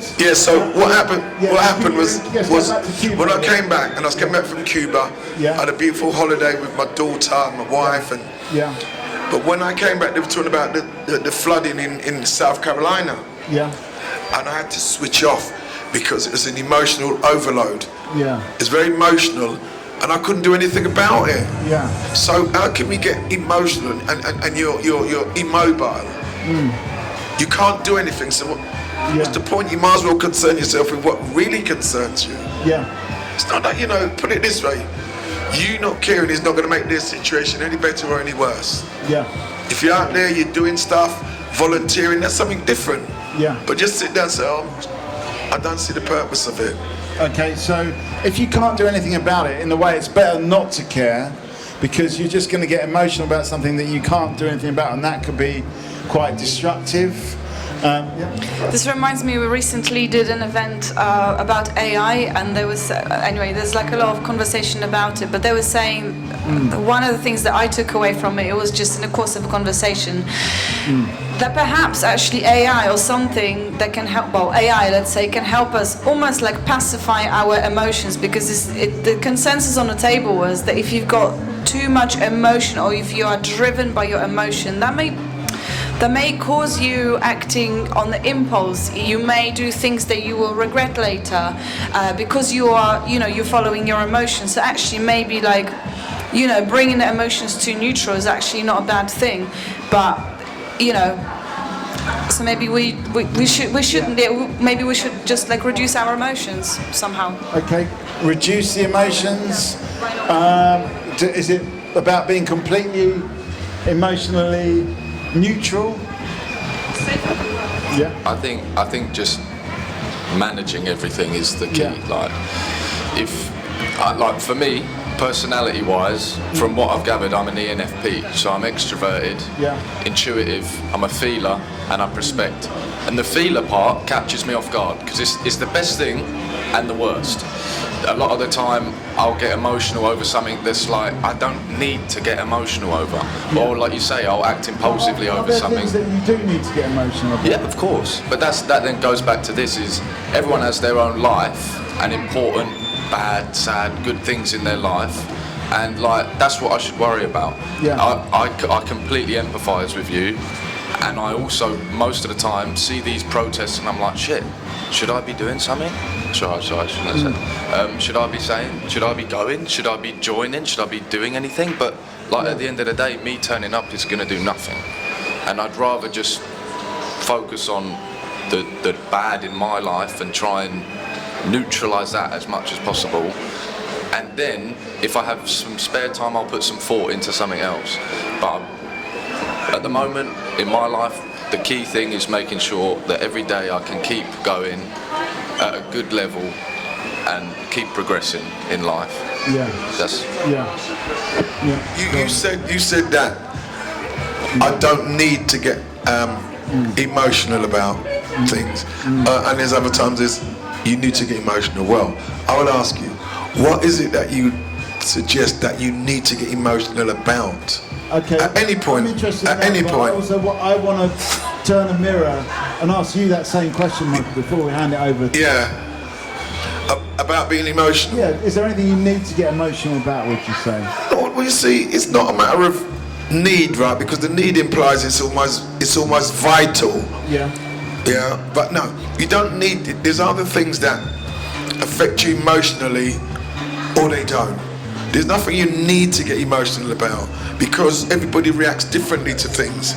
So it's either you react emotionally. Oh, I'll give you an example. For instance, I watch football. Yeah. I love football. Do you get emotional about football? No. No. No, I love football. When I say I love it, yeah. I'm a football coach. Right. Yeah, I got, So, like, I watch football with my friends. They're hitting the roof. This, if he missed it. That's not for me. Yeah. This is just a spectator sport for me. Yeah. If you're not good enough, you won't win. Your team, you think your team is the best in the world. But if they don't play good on that day, they're not going to win. And people, because they get caught up in the emotion, they don't see that. Let's be real. If you play bad, you lose. If you play good, you win. So that's how I see, that's how I respond emotionally. I'm a very caring, sensitive person. But I'm not over emotional because I try and look at things from a 360 point of view and not a personal point of view. Yeah. Especially football. Yeah. Okay. They get money. Say to the one footballer, have you seen Michael D'Souza? You say, who's that? He don't even know me. I feature nowhere in his life. So why should I get myself upset because he does a missed kick? That's the people who pay him. That's their problem, not my problem. Okay. So that's how I see it. Interesting point. Okay, so we're talking about emotion and football. Is it better to view football in a non-emotional way, where you detach yourself from the goings on? Come and get on this. This is this. Are you an emotional person? Come and tell us about it, because we've got mostly non-emotional people here. We've got Michael, we've got Tom, we've got Margot. What's your name? Sandra. Yeah, come back. We're here all afternoon, so come back anytime you want. Yeah. Wait there one second. Okay. Yeah. But I find with football, I mean, that subject just rattles me. I'll try not to get emotionally involved in this, but I just think that sometimes guys the ones who go to the pub just down the road from where I live, they just take it a bit too seriously, It's just like, it's such a part of their identity. But as he was saying before about a lady who said, "Oh, my family is my everything." He said, "Yeah, that's your choice to decide that this family is your everything." And I think it's similar with like the identity. There are parts about our identity that we maybe really expose or we are very serious about it. But in the end of the day, it's just some kind of, you've got a choice. You don't have to be so emotionally involved about any part of your identity. Okay, is it Tom, do you get emotionally involved about? I love football, but I don't get emotionally involved only because you're everything. a QPR fan? No. Only because everything in life, the football, the job, girlfriend, it's all a distraction to like standard life. Like the basic meaning of life, in my opinion, is to observe and communicate. So if I've got a job that I hate, and I've got a girlfriend that is super toxic and it's not going well, and I'm getting angry at football, that's not a nice life. That doesn't sound pleasurable or good. So, however, I am still a young boy who supports Liverpool, who have been in 2 Champions League finals and lost.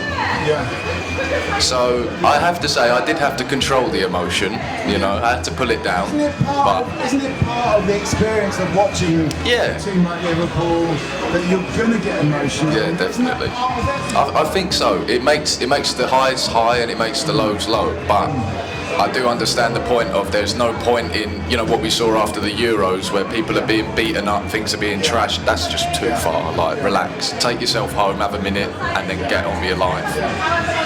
Okay. So we're talking about emotion and football. Can you get too emotional in football? Tom says yes. Michael says yes. There is a question, isn't it part of the experience of watching a football team? So we've got Tom that's a Liverpool fan. Are you a fan of football? No, but I just realised something. Any football fans there? I don't know. I am one. But I think maybe my equivalent of watching football and being a bit into it, highs are high, lows are low, is observing Polish politics. I'm Polish, it's not completely unconnected. So specifically Polish politics in the world, how it plays out in conjunction with other things that are happening in Europe and the world, and just because I think that is part of my identity, and and I do get involved, and I do get emotional about it because somehow it just doesn't touch me. In fact, you could say that because I live in this country, it doesn't really involve me or doesn't affect me, but I think it does affect me. Footballers playing in Liverpool or wherever, but footballers from the Liverpool team, they don't relate to me, but maybe they relate to something about me. I think I just realised that my equivalent of football is watching politics. Okay, and watching Polish politics, is that mostly highs or mostly lows? At the moment there's a big high with a lot of hope about the change of government because the opposition got they got more mandates in the parliament, but it's not. But the president is still the same and the prime minister is still the same. So they are about to form a new government, which will then decide whether we're going to be more kind of Europe and West attached or more kind of going right wing.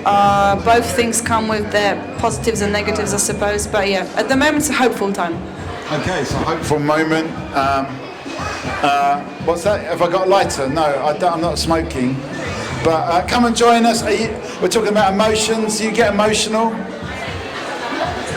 all the time. Come tell us about it. Is it part of life? Is it part of life's enjoyment? Come and join us. Sit on the table. You will come join us as well. Yes, you can. Oh no, this person's run away now. But come and join us. Come and join us. Yes. Do you get emotional? Do you get emotional about football, for example? Well, you don't like football. Why? Why? I just don't like it. They get paid too much money, and they're not playing football. They're playing for money. Speak into the camera, Dan. Come on,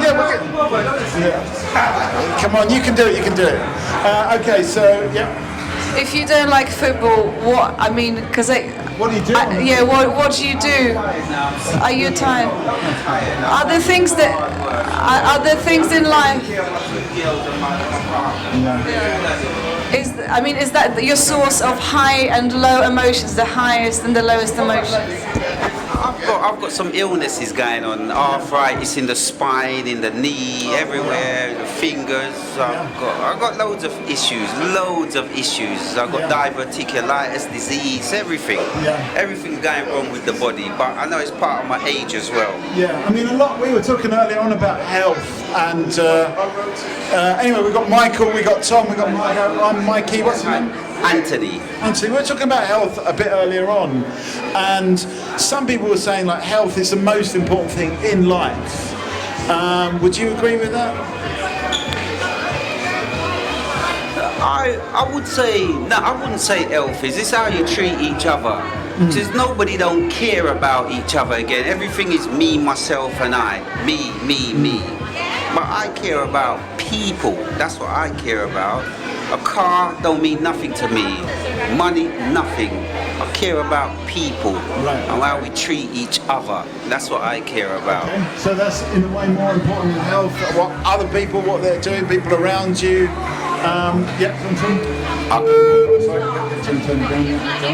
I completely agree with you, but I have noticed at times in my life, and obviously I have a much shorter life than anyone at this table, so I have less experience. But when I have been unhealthy myself, I haven't been very kind to others. Well, I can have the ability to be less kind to others. So I noticed as soon as I focused on myself and put a lot of time into myself, I was able to care about other people and actually be able to do that, which was special because all of a sudden you see the people around you happy and you are as well. And it was, yeah, I agree, it meant a lot. I would say that your health is important. It is very important because when I went to have an endoscopy, I had the camera, you know where. When I went to have the endoscopy, what it was, I wasn't getting on with any family member, and one of my sisters died of cancer last year, and because I had to go for the endoscopy because they found poo in my blood, I was upset, not with just my family, with everyone. You couldn't talk to me. I said, why? I'm saying to myself, why me? And I kept thinking the worst. I kept thinking I had the big C. Right. Yeah, and I didn't. You couldn't even smile with me because I'd most probably want to have a go. We'll go for it. Yeah, and that was because I was sick. Yeah, but I passed through that. I'm better now. I'm over it. Yeah. So I'm kind of focusing more on people now because of my age as well. Yeah, I'm looking at people now. I just want to help or try and help each other. I mean, there's so many things that go on, Michael. Go on. What's your name, Bridget? What's your name? Tony. Tony, I'm Michael. Yeah, what I'm saying, Tony, I can understand what you're saying because it's very difficult to be compassionate when you're in pain. Because you're struggling with your own battles. You know, some people that's got like severe migraine, they can't have time to be compassionate to anyone. So I think it's because you were ill. I think it's because you were in pain, not always just physical, I'll say psychological. The pain of thinking you might have such a condition, that is very difficult because everybody wants to believe. You get up, the day's airy, everything is good, nothing's gonna go wrong. It don't go like that. So when the days do go like that, you have to give thanks and appreciate it because it can switch. Yes, I think when you're in pain, it's very difficult to be compassionate, I think. I mean, earlier on we were talking about suffering, and is it almost necessary to suffer in order to be able to give? And that's what people were saying. Yep. I just want to add to this point, but also add to that. About a year ago, I had actually kind of a similar thing where I was diagnosed with cancer. Right. And then I had a month where I stayed in bed all day. I didn't get out of bed. I couldn't because I was so mentally destroyed at the thought of dying at a young age. And then I went back to the hospital for a checkup, and they sat me down in a room and said, we're so sorry, but we've misdiagnosed you. Right. So for that, they offered me one therapy session. Right. And I said no, because in that time I'd already developed enough of a response in my brain to be okay with the thought of dying. So in a month, I managed to crack the fear of dying. How long did you know before they told you that? You know, how long? Something's wrong. Well, I had a lump on the back of my neck, on my spine, and I've had it there for maybe 3 years. It's still there. But they just told me to start with that it was a tumour, a cancerous tumour, and then they said, "Oh no, it's just a tumour." So for a month, I was convinced I was gonna die. Can I just ask you, Tom? Did that change your whole perspective on life? Oh yeah, I had to ring all my family members and all my friends and tell them. You know, so most of the time I'm telling them in tears, bawling my eyes out, and then I had to all ring them back up and say, nah. Yeah, I mean, you think. But when I was going through my pain, I weren't really talking to any of the family, because this is one thing, when you find out that you're ill, it's either it does one of two things. If the person passes, it can either bring the family back, or everyone can go their way. When my sister died, my sister went that way, that sister went that way, I went that way, I weren't talking to her, she weren't talking to me, and that's it. And it's just this year, I said to myself, I got to let that go, because I was looking ugly. You know, when you're upset with the world and everyone, you look ugly, you look ugly in your appearance. So I needed to let that go. And so when I said that, I said to myself, I stopped drinking, I stopped smoking, I stopped every single thing when I found out that I didn't have the big C. And I said, that's how my life's been. I haven't smoked for years, I don't drink or anything. All I do is drink water, if that's good enough, and you know, keep me alive, that is it. You know, that's an amazing story, but I mean, I think the thing as well about how that affects family and how it affects your relationship with other people is really crucial as well. I don't know if you've been listening over here, Serene and Margot, have you got any thoughts about this? Have you ever had a health scare? That's what we're talking about at the moment. We've got a few people around the table that have had a health scare, and it's changed their lives because they've looked at the world in a different way. Come and join us. You don't have to have had a health scare. Yeah, come and join us. We have got Tony, we've got Tom, we've got Serena, we've got Margot. Mikey, tell us your name. My name is Mutu. Mutu. Yeah. Have you ever had, can I just ask you quickly, have you ever had a health scare? Health scare? Yeah. At home? Yeah. You have, yeah. Open the door, there's somebody drug addict sitting in front of my staircase. Right. And then we told them to move. Yeah. I said, no, I'm not moving. Yeah. And then there was another time, that same lady, my coal cupboard was open, she opened it up, took a lot of shoes and a lot of big flowers and all that. Yeah. Yeah. So now I make sure I lock everything, make sure double check. Yeah. So your scares is more about inner security and getting attacked, or but we're talking about health scares because both Tony and Tom have had a health scare, and it's kind of changed their whole perception of life.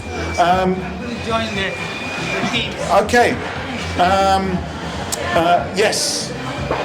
I mean, this makes me think of my dad. My dad, when he was 60, he was Of course you can. Let me get a final thought from you, just a quick one, and then come back later if you want to. It's up to you. Final thought is, just, you know, try not to think that it's all about yourself. There's other people around, yeah? Everybody's in pain. You can't see pain.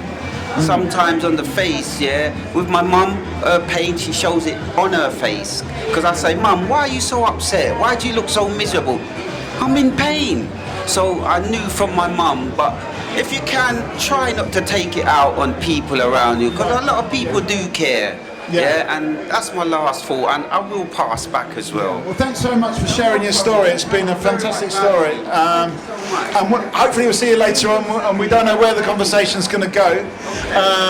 But it's really great to hear these stories. We're talking about health scares, we're talking about how that changes your perspective. Any thoughts on this? Margaret, you want to say something? No, I was just going to say that when my dad was 60, he was diagnosed with brain cancer, and it was quite quickly understood that it's not going gonna end well at all. And it was just interesting, like it was just so sudden, and I think that kind of put things in perspective for all of us. And I think it kind of created some kind of additional tension within the family. And I always thought I had this kind of romantic idea that, you know, when something like this happens to a family, it's going to bring us closer together, but it kind of didn't. It did the opposite. Okay, so it was just like for 1 year, for 1 year people were like, oh yeah, gotta remember, you know, and then after that, it's just a bit like, well, I'm not talking to my sister, or we don't talk.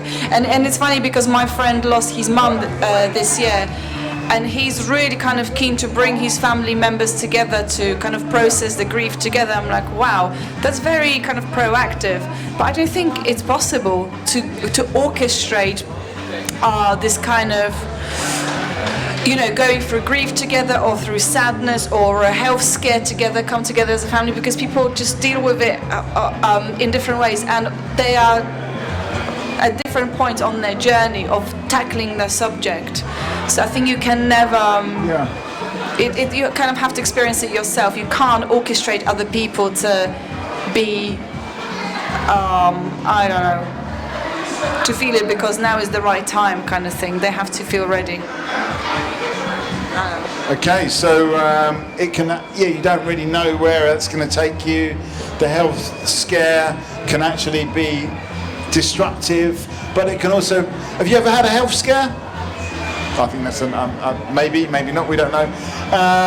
So yeah, sometimes it can, it can bring people together, sometimes it can split people apart. Yeah. Well, you know, I think having a health scare is like one side of it, but like if somebody said to you, oh, by the way, we've done some research on you and you'll live forever, I think I would hate it. Why? Because it's just too much. I think we're programmed to know that our time is finite. Maybe when that kind of end comes, a health scare, like immortality. Hey, you are the only person in the world who's immortal. I wouldn't like that. I don't think. I actually did some research on that, and in science, within the next maybe 10 to 20 years, there will be a possibility of chipping your brain and being immortal. And I completely agree. Like, you know, every other animal in the world lives their lifespan, they die, and that's how it is. And that's exactly what we should do. I think the minute we start doing things like that is the minute things are going to go very wrong. That does not sound safe to me, you know, but I don't know. Serena, have you got any views on this? I feel like if the quality of life can be improved, then yeah, we should prolong it as much as we can. But once quality of life diminishes, I don't think, you know. What about living on a microchip? Is that quality of life? I mean, it would just be your subconscious, would it? On a chip. So your whole memory and your personality in a chip. But you will be a robot, but with your brain. I mean, if you had a simulated you, I mean, you're saying that's quite a bad thing. I mean, you'll do well on tests, right? Okay, so I mean, we're here. We're kind of here as part of a health thing, and it's all about living healthier and better. But what about if we live forever? Is that going to mess everything up? Because we won't actually clear out the way for younger people. We'll just be there forever, giving our opinions forever. I feel like you won't take risks, right? Because if you only live for a finite amount of time, would you want to take risks if you have the opportunity to do that later in life? Or would you want to do it now? Okay, so you're saying if you live forever, you won't take risks? Okay. So you need to take more risks if the pressure is on, if time is running out. TikTok, is time running out for you? Yeah, I think that's a yes. I think you're right. I think the time span we have now is perfect because, you know, I'm thinking personally in terms of what I do my career. Being younger is the better. So, you know, if I didn't take the risks, or I still don't take the risks, then nothing will happen.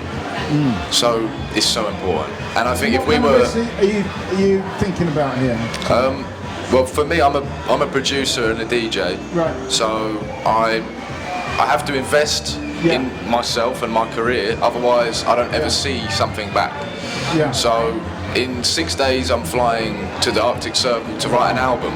Wow. And that's obviously cost a lot of money. Yeah. But I know that what I will get back from that will be more. So I will. Why are you going to the Arctic Circle, if I may ask? For me, creatively, visuals are everything. So walking around this very moment, everyone's face is something that will trigger a song or a sound. So when I'm in nature and I'm surrounded by mountains and forests, my brain is going crazy. It's like, whoa! Yeah. So for me, that place is the perfect place. And where are you going in the Arctic Circle? It's a place, a lot of people have heard of the Lofoten Islands in the north of Norway. It's the peninsula above that, and it's called Bjør.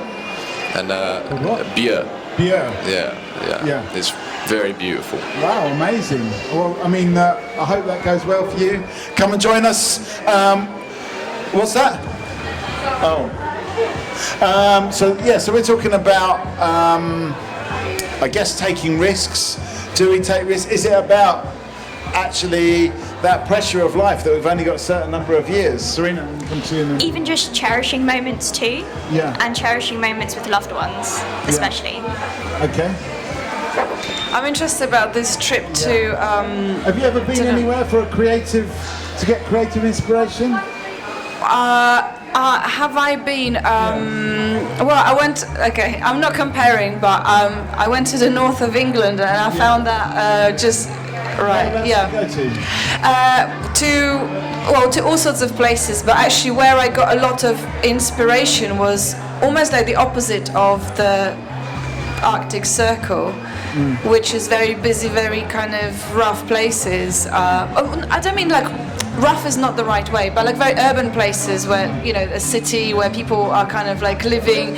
We are like almost not the beautiful creatures that we're supposed to be, you know, if you believe in, I don't know, creation or whatever, or perfection of nature, but where people just kind of, you know, they really struggle. You see that in London as well. I mean, you see it everywhere, but I think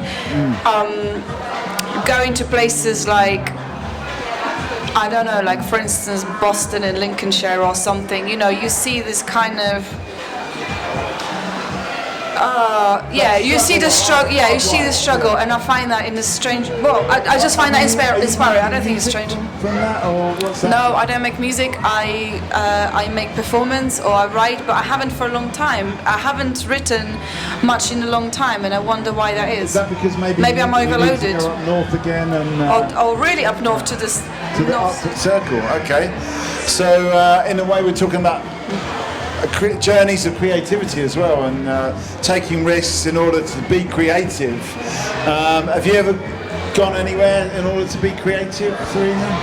I feel everyone's, because I'm a PhD student, so everyone's really creative, and I'm just like, so I'm doing my PhD in Oxford, and I'm trying to discover anti-inflammatory peptides derived from tick saliva.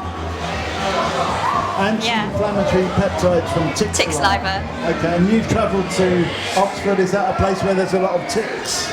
Thank God, no. I don't have to touch any ticks. Just have to analyse their salivary protein. Thank you. And we just hope that these peptides can block a range of chemokines, so they cause migration of these white blood cells to sites of infection. Right. But sometimes when they're perpetuated can cause a range of immunoinflammatory diseases. So we study cardiovascular diseases, and we hope that these can block the chemokines from doing their function. And can I just ask you, when you went to Oxford to sort of start this off, did it give you inspiration to go there and go, right, I'm in Oxford now? Or were you already inspired? It's crazy because everyone there is like super smart, super talented, so a lot of imposter syndrome. But it's really like amazing how you can just talk to anyone and they're just so fascinated in their own work. Right. But yeah, it's quite cool. Okay. Yeah. So we're talking about, in a way, different types of creativity, scientific creativity, music, performance. Come and join us. This is Talkaoke. At the moment we're talking about, have you ever gone anywhere for creativity? What's that? I can't hear what you're saying. Come closer. We are pressed for time, unfortunately. Oh, pressed for time, okay. Yeah. Press for time. I'd love to join you otherwise. Yeah. Okay. Can I just ask, because you've got a football shirt on, is football an emotional thing for you, or is it better to watch football without emotion? That's what we were talking about a bit earlier. Without emotion. You can't watch football without emotion. Yeah. Every single minute of the game has different emotions. Yeah. Even if it's like a negative emotion. Loads of negative emotions in football. Yeah. Yeah. Okay, so you're saying emotion is part. That's an earlier conversation we were having, but we're just getting opinions. That most people were saying that it's better to watch football without emotion. Withdraw yourself a little bit. That's difficult to do though. It's difficult, yeah. Very difficult to do, unless you're not a real fan. Yeah. Oh. Fake fans can dissociate, but real fans don't. Okay, interesting point. Okay. Yeah. So is the emotion what this the reason why how you can tell a real fan from not real fan? Sorry, I was just It's about emotional connection. Yeah. Just how they react to certain decisions, how the referee gives the card, those kind of things. A real fan would be like, even when it's going against their team, they'll be like, no, that you should give that to us. So emotion is what would differentiate between a real fan and a fake fan. And sometimes you feel emotions towards another team that's not your actual team. Yeah. So, for example, I love it when United lose. Right. Okay. Manchester United. So I watch their games just so they could lose. Okay. Just you love watching Manchester United lose. So it's a bit negative though, isn't it? A bit negative to sort of be enjoying other people's failure. But like I said, I could completely dissociate football and being a fan from my normal life. Okay. Past the game, I have nothing against Manchester United and their fans. So it's just in the game you're actually, yeah, okay, we've got a new face over here, tell us your name. Oh, no, maybe not. Yeah. I wonder. I don't think he said his name, but I wonder whether this emotional approach stretches out to other parts of life, or it's just like football. That's where the emotions live. The rest of your life is just unaffected by emotion. I just wonder. I think men are quite good with just not being emotional publicly. Compartmentalisation in a way, isn't it? Is it an emotional? We're kind of going back to an earlier subject, but I think the creativity thing's interesting as well. But I feel like, so what's your name? Sorry. My name's Andrew. Andrew, we got Tom, we got Margot, we got Serena and Mikey. Because we were talking about this earlier. Is it an emotional compartmentalisation where football is a place where you can just let your emotions be free? In football, I can be as happy as I can, and I can be. In fact, you should watch certain. If you want to know how powerful emotion is in football, you should watch celebrations when an extra time, like the game's about to end and somebody scores. You should just watch how the whole ground erupts. Yes, it happened when we beat United 3-1. Right. And this, just for if you want to see how emotion is in football, just look how the whole place just goes crazy. People scream more than they've ever screamed in their lives about certain things. All right. Okay, Tom, you got a question? I do have one thing in football that can make me cry without even trying. If I watch Messi highlights, just watching some of them dribbles, that's my whole childhood there, just watching that. So that I'll watch that. I've had moments where I've rewatched a highlight of a game I watched and I'm just there like, how? And what is it, the skill of the play, or is it the moment? I think, for me, and I know it's a big debate, but I think Messi's the greatest player the world has ever seen. Yeah. And I cannot believe some of the things he does. He creates a goal from nowhere. So for me, no other player can create a goal from nowhere. And to actually see that being done against other professional footballers who have trained their whole life is just unmatched. Okay, so for you, Messi is the greatest of all time. This is quite a common subject on Talkaoke. Who is the greatest of all time? It's quite a common one. But what I'm interested in as well is the emotional release of watching the footballers. Come. Yeah. Have you got? Are you an emotional person? Come and tell us about it. Messi or Ronaldo? Who's the greatest of all time? Messi is the GOAT. He's the only one who's ever had this jersey printed, the GOAT on his left-hand side. Right. Nobody else has ever had Isn't that. that a little bit kind of presumptuous just to say? He didn't ask for it, it was given to him. Right, he was It's a kind of made perception. to wear it. It was given to him. He's perceived as the GOAT. Okay, so is Messi the GOAT? That's what we're talking about now. But there's also a question as well about emotional release. Is it a place where, is football a place where men especially can release their emotions? There's no boundaries, there's no barriers. No, but did I get this right that by watching highlights of football games that you watched back in the day when, you know, during your childhood, that's what kind of gives you the euphoria? Because I wonder whether that's kind of linked to almost like nostalgia of being the young child and, you know, the kind of where you were back then. Because what you were just saying about Messi, I think I don't follow football, but I was listening to this program which was talking about about football, and they were saying that Messi at his point of career, he's an older guy now by football standards, and for somebody who excel at that stage of their lives where biologically you shouldn't be able to do these things mentally and physically, and he did it, that's really what brings people onto the journey of Messi being the best player, because they somehow maybe that's how I interpret it. They somehow relate to. It's kind of destroying expectations. He's supposed to be past it, but he's not. There is hope. It's quite amazing for a human being to excel in that way. So I think that's my thought. Okay, so we're talking about greatest of all time. Who is the greatest of all time? Tom says Messi. Andrew says Messi. Messi? Yes. Okay. And is it because he kind of smashes expectations? He's old man in footballing. He makes it too easy, and he's so nice about it. Yeah. Okay. Just makes it seem too easy. Right. Okay. So he's nice about it. Have you got any views on this? Who's the greatest of all time? Sorry? Who is the greatest of all time? Come and sit down. Come on. Who's the greatest of all time? Ronaldo. Ronaldo? Yeah. Why? Because we've got a lot of Messiites here.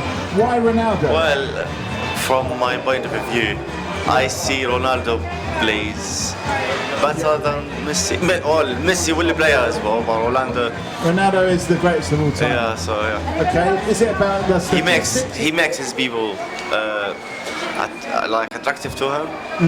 Okay. So. Okay, so you're saying Ronaldo.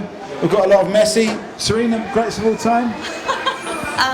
It doesn't have to be Messi or Ronaldo. It could be any other human being.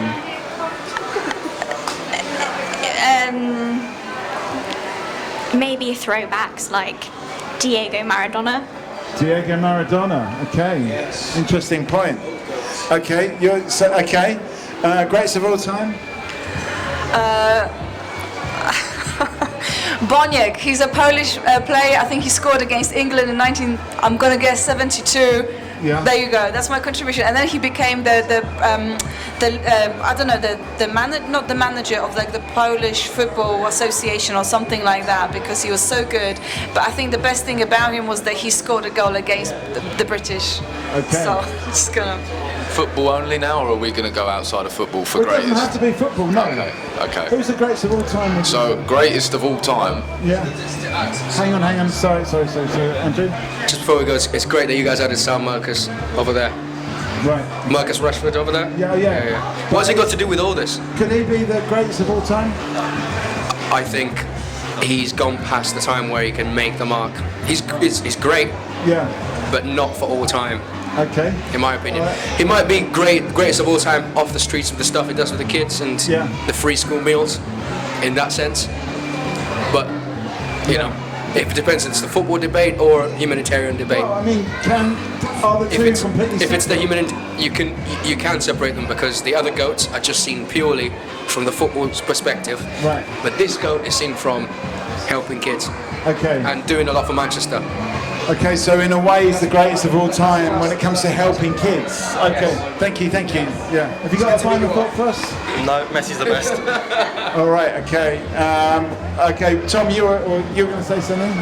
If If we're going just with people, greatest of all time, I would say a strong contender right now would be Wim Hof. Would be who? Wim Hof. Wim Hof. Okay, yeah. The Iceman. The Iceman. Why? Because I think he's rewriting science. Yeah. You know, I've read his book and I also follow his strategies, and I know other people who have followed his strategies and it's changed their life. Multiple people with cancers said to be uncurable have been cured. So he basically is a guy from the Netherlands, if I'm right. So when he was a lot younger, he had a wife and they had 3 children. His wife jumped from a 3-story building, so he was left to look after his kids and himself. One day he was sat by an ice lake. He fell through the lake, and he said the first thing he did was just wait under the water, because in that very moment everything in his mind was gone. The only thing he had to focus on was surviving. And then he started practicing this method more and more until he's perfected it, and now he's shared it with the world. And I think it was only a couple years ago, he said in his book, he went to a university somewhere in America, a science department, and they took him to the library and they said, the reason why we can't share what you have is because we would have to rewrite all of this. Because a lot of what he has done has proven incredible for certain health things Isn't and that stuff. what science is about to a certain extent, though? It should be. They should revise. They should. But for some reason, when you have centuries of information and then one guy who just claims, oh no, jump in this cold shower, breathe, and then think about things, you'll be fine. Yeah. But sometimes the human is way stronger than we think, especially the way we live now. I'm going to carry on. That's really interesting to hear, and we're going to put it to the scientists as well. Is science really ready for someone like Wim Hof, that's actually rewriting science?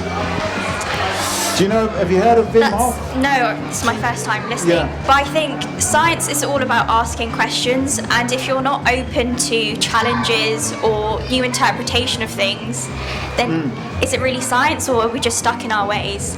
So I think it's just listening to all ideas. I mean, I had there was a story, but I just can't remember off the top of my head. Like something was thought to be proven, or not proven, but just thought of as like the law of science. Yeah. But then I can't remember who it was sort of disproved that. But I just can't remember now. It's on the tip of my tongue. But anyway, so yeah, we just have to be open to questions and just continue to learn. Science is about being open, and even it might take a lot of effort, but it is also about rewriting the science books when new science comes along. I didn't look up the name, and I can't remember it right now, but last weekend I learned about a dancer. She's an artist, choreographer from America, a dancer, who was diagnosed with cancer, and they said, well, your prognosis is not very good. And then she thought, well, in that case, I'm just going to focus on the thing that I know best, and that is to dance. And she danced every day. She kind of really put everything into that dance. And then after however long, her cancer just retracted, and science was just like, this should not happen. So I think it's quite remarkable that we have got that ability. A small fraction, we may or may not be able to live it with our own lives, but there's a possibility that we can defy the boundaries of science or health or. I think mindset is way more important than we ever think. Yeah. I really do. I have the label I'm signed to, the owner of the label was diagnosed with a brain tumour. Right. And at that point he changed his life, he changed his diet, he went exercising every day, he focused on his music and really pushing himself. And in the span of a year he is now 1, happy, 2, doing more than he's ever done, and 3, the tumour is contained and not growing or doing anything worse. And I think mindset for everyone, if everyone can realise that their mindset can be way more powerful if they just focus on themselves, sit in a room for 20 minutes with no distractions, no phone, nothing, and just think. Your brain will tell you stuff. I've done it before and my brain tells me what's wrong, and then I'm like, Like maybe I should think So about that. in a way, it's about slowing down and listening to your own mind to a certain Yeah, 100%. extent, And understanding your limits, you know, like every human is capable of incredible things. And none of us do it though, because we live in a modern society where you have to work, you have to get a job, you have to do this. So we no longer climb mountains with our bare hands or anything like this because we don't have time. Okay. We have time. Yeah, all right, so we're talking about mindset. Yeah. This reminds me, I was speaking to my sister, it was her birthday yesterday, happy birthday. That is Oh, okay. We don't have a happy birthday button, but anyway. I don't know what would it be, a happy birthday button? Just a happy birthday song. I don't know, whatever. Anyway, but so I rang her, and then she was at work. She's I suppose she's a scientist. She's a chemist, but as in she studied chemistry. So she works in the lab, and she kind of went into some like small room to take a phone call from me, and she was kind of like a bit stressed because she was at work. And then we started chatting, and I said to her, hey, so I hope all your wishes come true because it's your birthday. And I said, by the way, what do you dream of? And she said, I don't have any dreams. I'm like, oh. She said, yeah, I just don't have any dreams. And I thought, shit. That's pretty sad. And she's like, oh yeah, you know, I just dream of finishing work today. I'm doing extra hours, so I'm gonna be here till 6 o'clock. But you know, I have to keep the money coming in. And I just thought I would literally not want that life ever. Okay, so it's important to have dreams in life for you, but maybe not for your sister. So we've got a couple of new faces to the table. We have got, on Mikey, we have got Tom, we've got Margot, we've got Serena. Tell us your name. Michaela. Michaela and Maureen. Maureen, welcome. At the moment we're sort of talking about, we've been talking about health, we've been talking about who's the greatest of all time, Messi or Ronaldo, or is it Diego Maradona? But then we sort of moved on to this question of like mindset and how mindset is so important in health. Just to have the right mindset.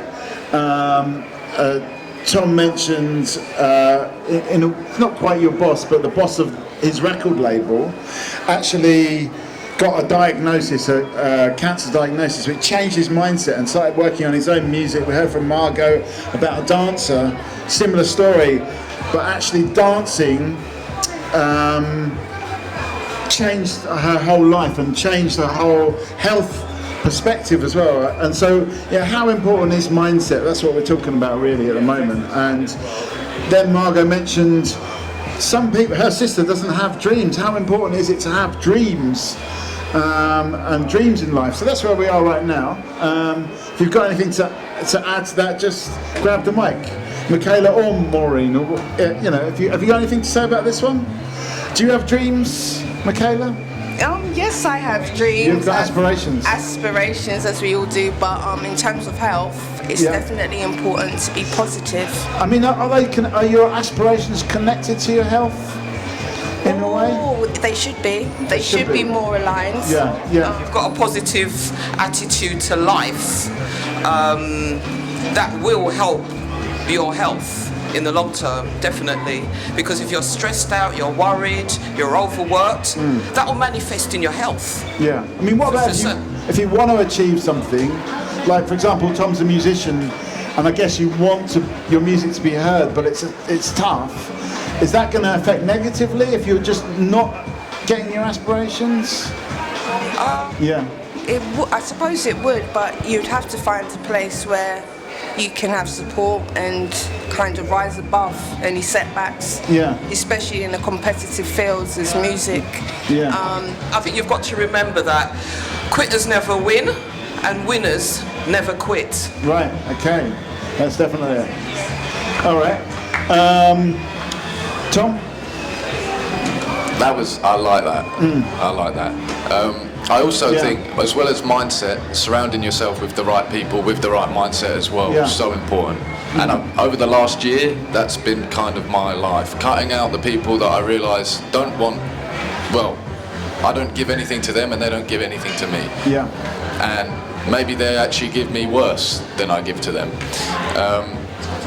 Focusing on people that, have the same ambition, drive and want fulfillment in their life. And I think that's very important. Okay, so you need to surround yourself with other people with a positive mindset. Do you agree with that? But what about the people with a negative mindset? What happens to them? oh, you need to steer clear of people with negative mindsets because you will give in. Yeah. It's only natural. You don't want your mind to be clouded. Stay focused and stay true to your heart's desire. Okay. Come and join us. We're talking about mindset. Do you have a positive mindset?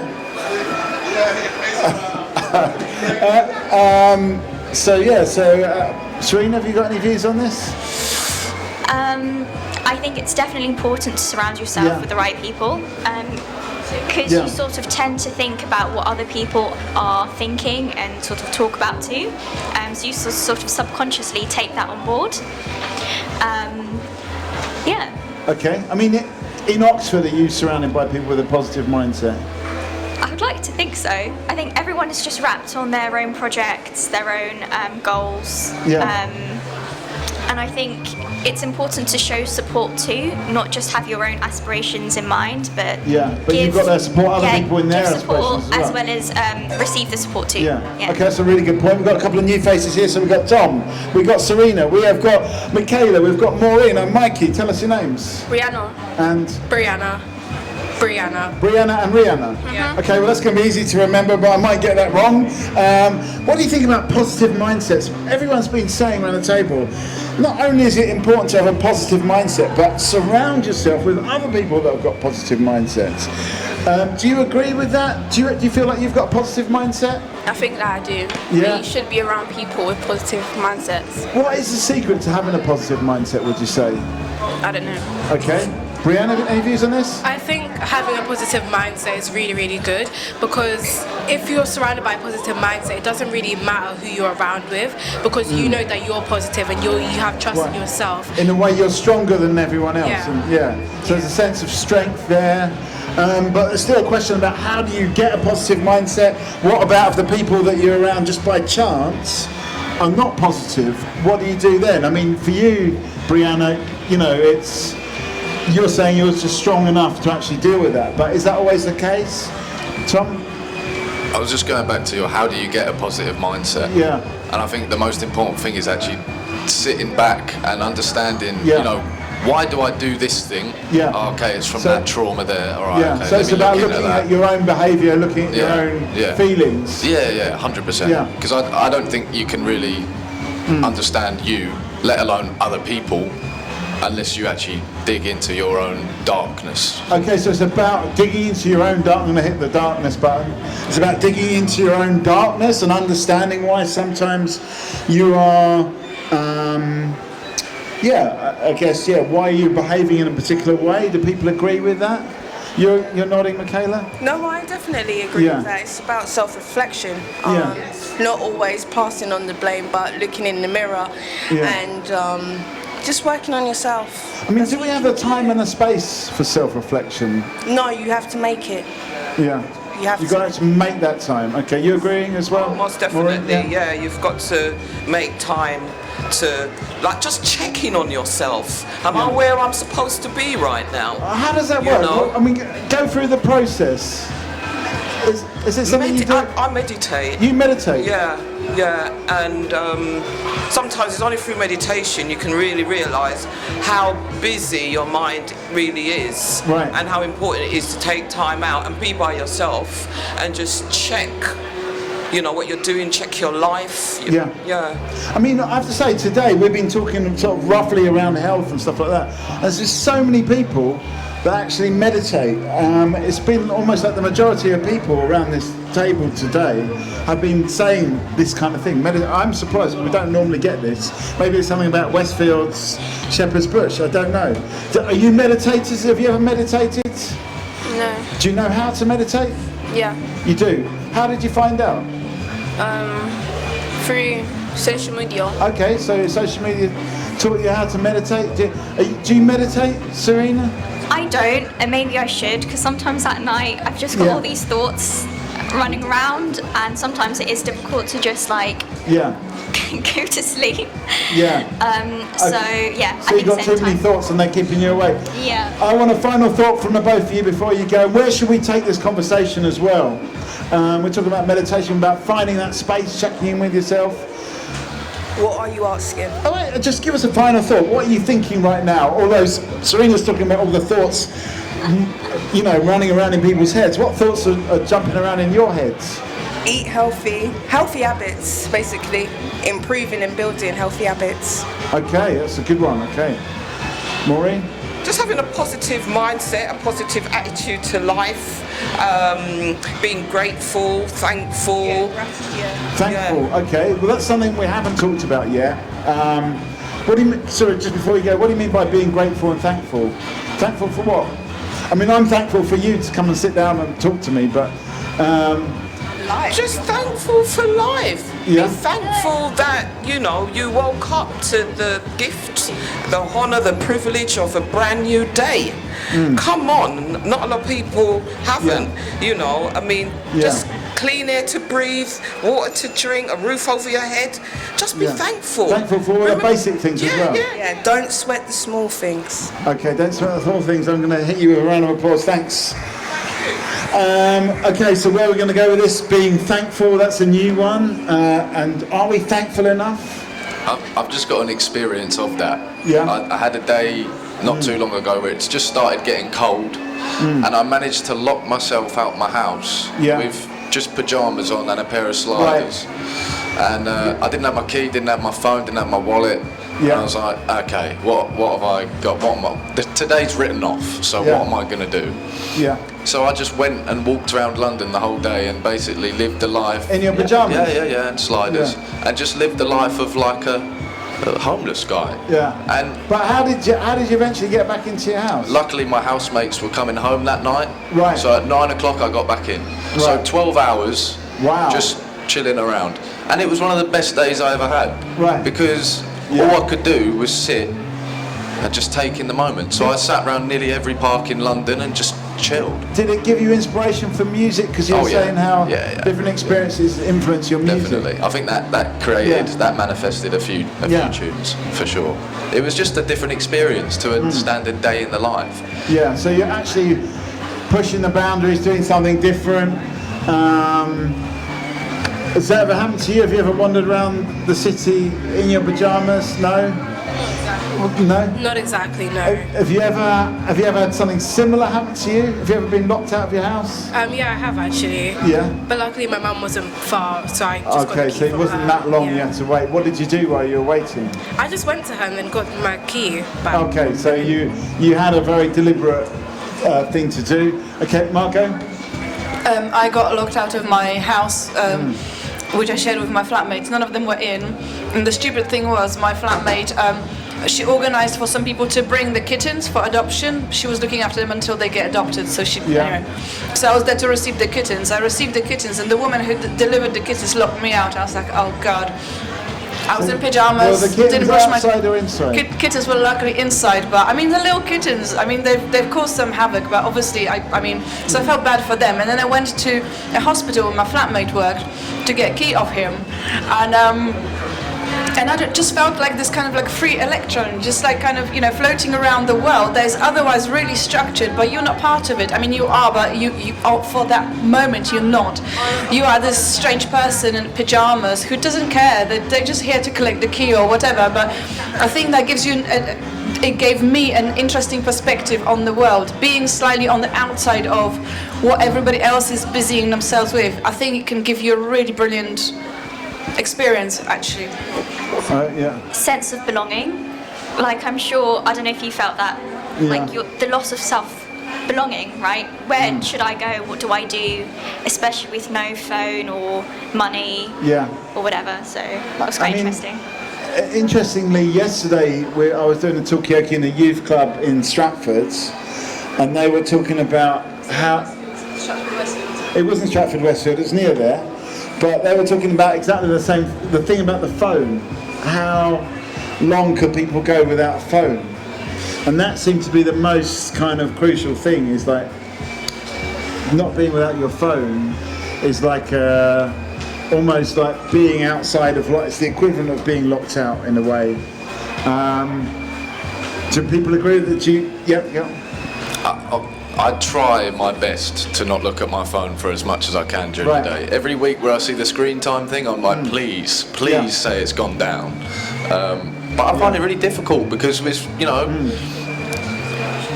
the generation I was in started off with no, not really phone like that, and then it has become a thing. So it's almost been a little part of my upbringing. Yeah. And obviously it's very useful, and there's a lot of amazing things you can do with it. But there's also a lot of extremely toxic, horrible things like TikTok. Oh my! I try not to use it. I really do. But there has been times in the past where I've used it, and I've been scrolling, and then I'm like, I've been on it for 4 hours. Yeah. Hang on a sec, Tom. Let me first of all get your. What's your name? My name is Sarah. Saha. And let's get some final thoughts from you. How long can you go without your phone, would you say? Maybe like 1 hour. About 1 hour, okay. How long can you go without your phone? Like 5 hours. 5 hours, okay, that's a big one. Give us a final thought. I don't know. I mean, do you think, is your phone bad for your health, would you say?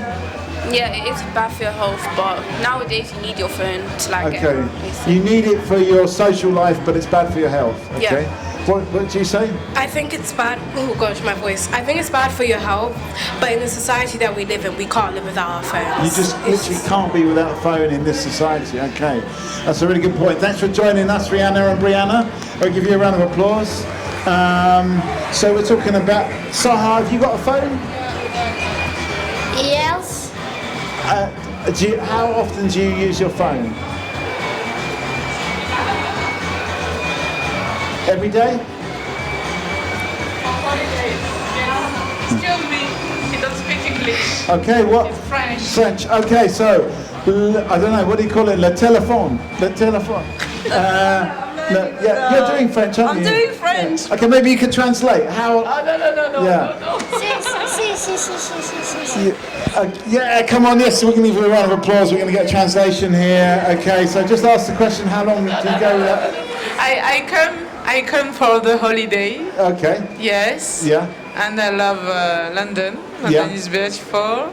Mhm. And people are very, what I say, are good. Yes, very good. Yes. And where are you from? Are you from France? Yes, I live in Paris. Yeah. Are people using their mobile phones a lot? The mobile phones, Yeah. yes. Yeah, the phones, yeah. Yes. Do they use it more than in London, would you say, or less? Yeah. Plus de usage de téléphone en Paris? In Paris, people they use more telephone. Yeah. I don't know.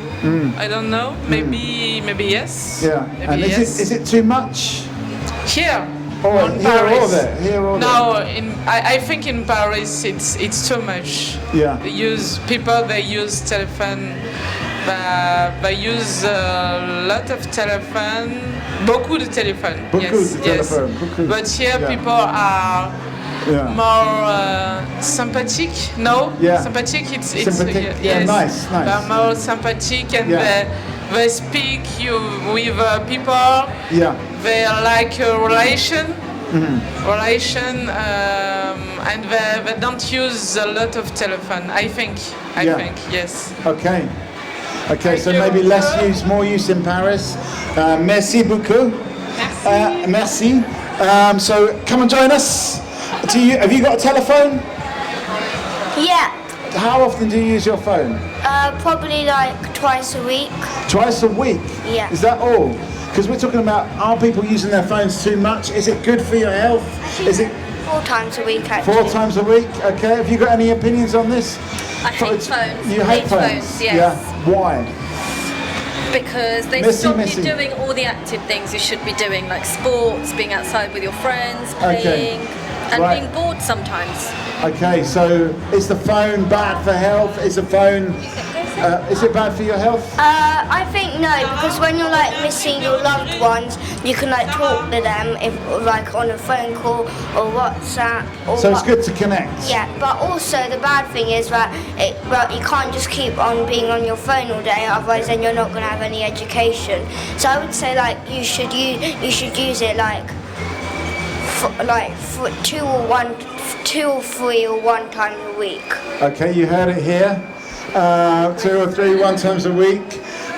Thanks for that. Come join in if you want to. This is Talkaoke Pop-Up Talk Show. We've got Margot, we've got Serena, we have got Tom and Mikey. Tell us your name. Kian. Kian. Join in as well. Okay, you want to watch from around the table, it's okay. So we're talking about phone. Is it a distraction? Is it useful for socialising? Yep. I think it's just nothing but distraction, but unfortunately, like the girls who were here before that were saying, I think the use of your mobile phone is just so built into how you interact with the world and for your work that it's impossible. You know, if you reject using mobile phone, then you just don't exist, basically. Okay, so without a phone, you're nobody. You don't exist. Anyone here? Have you got a phone? Have you got a phone? And if you haven't got a phone, is there anyone out there without a phone? Probably not. Okay, do people agree with that? You don't exist if you don't have a phone? I can understand the point, because I think it's almost like a whole new world, like media, social media, like, and you know, Instagram, for example, it's like a way you advertise you, which is just really strange, really. It's kind of like a dating app without the label of a dating app. But I do think, like for me, obviously, I only use Instagram as a business.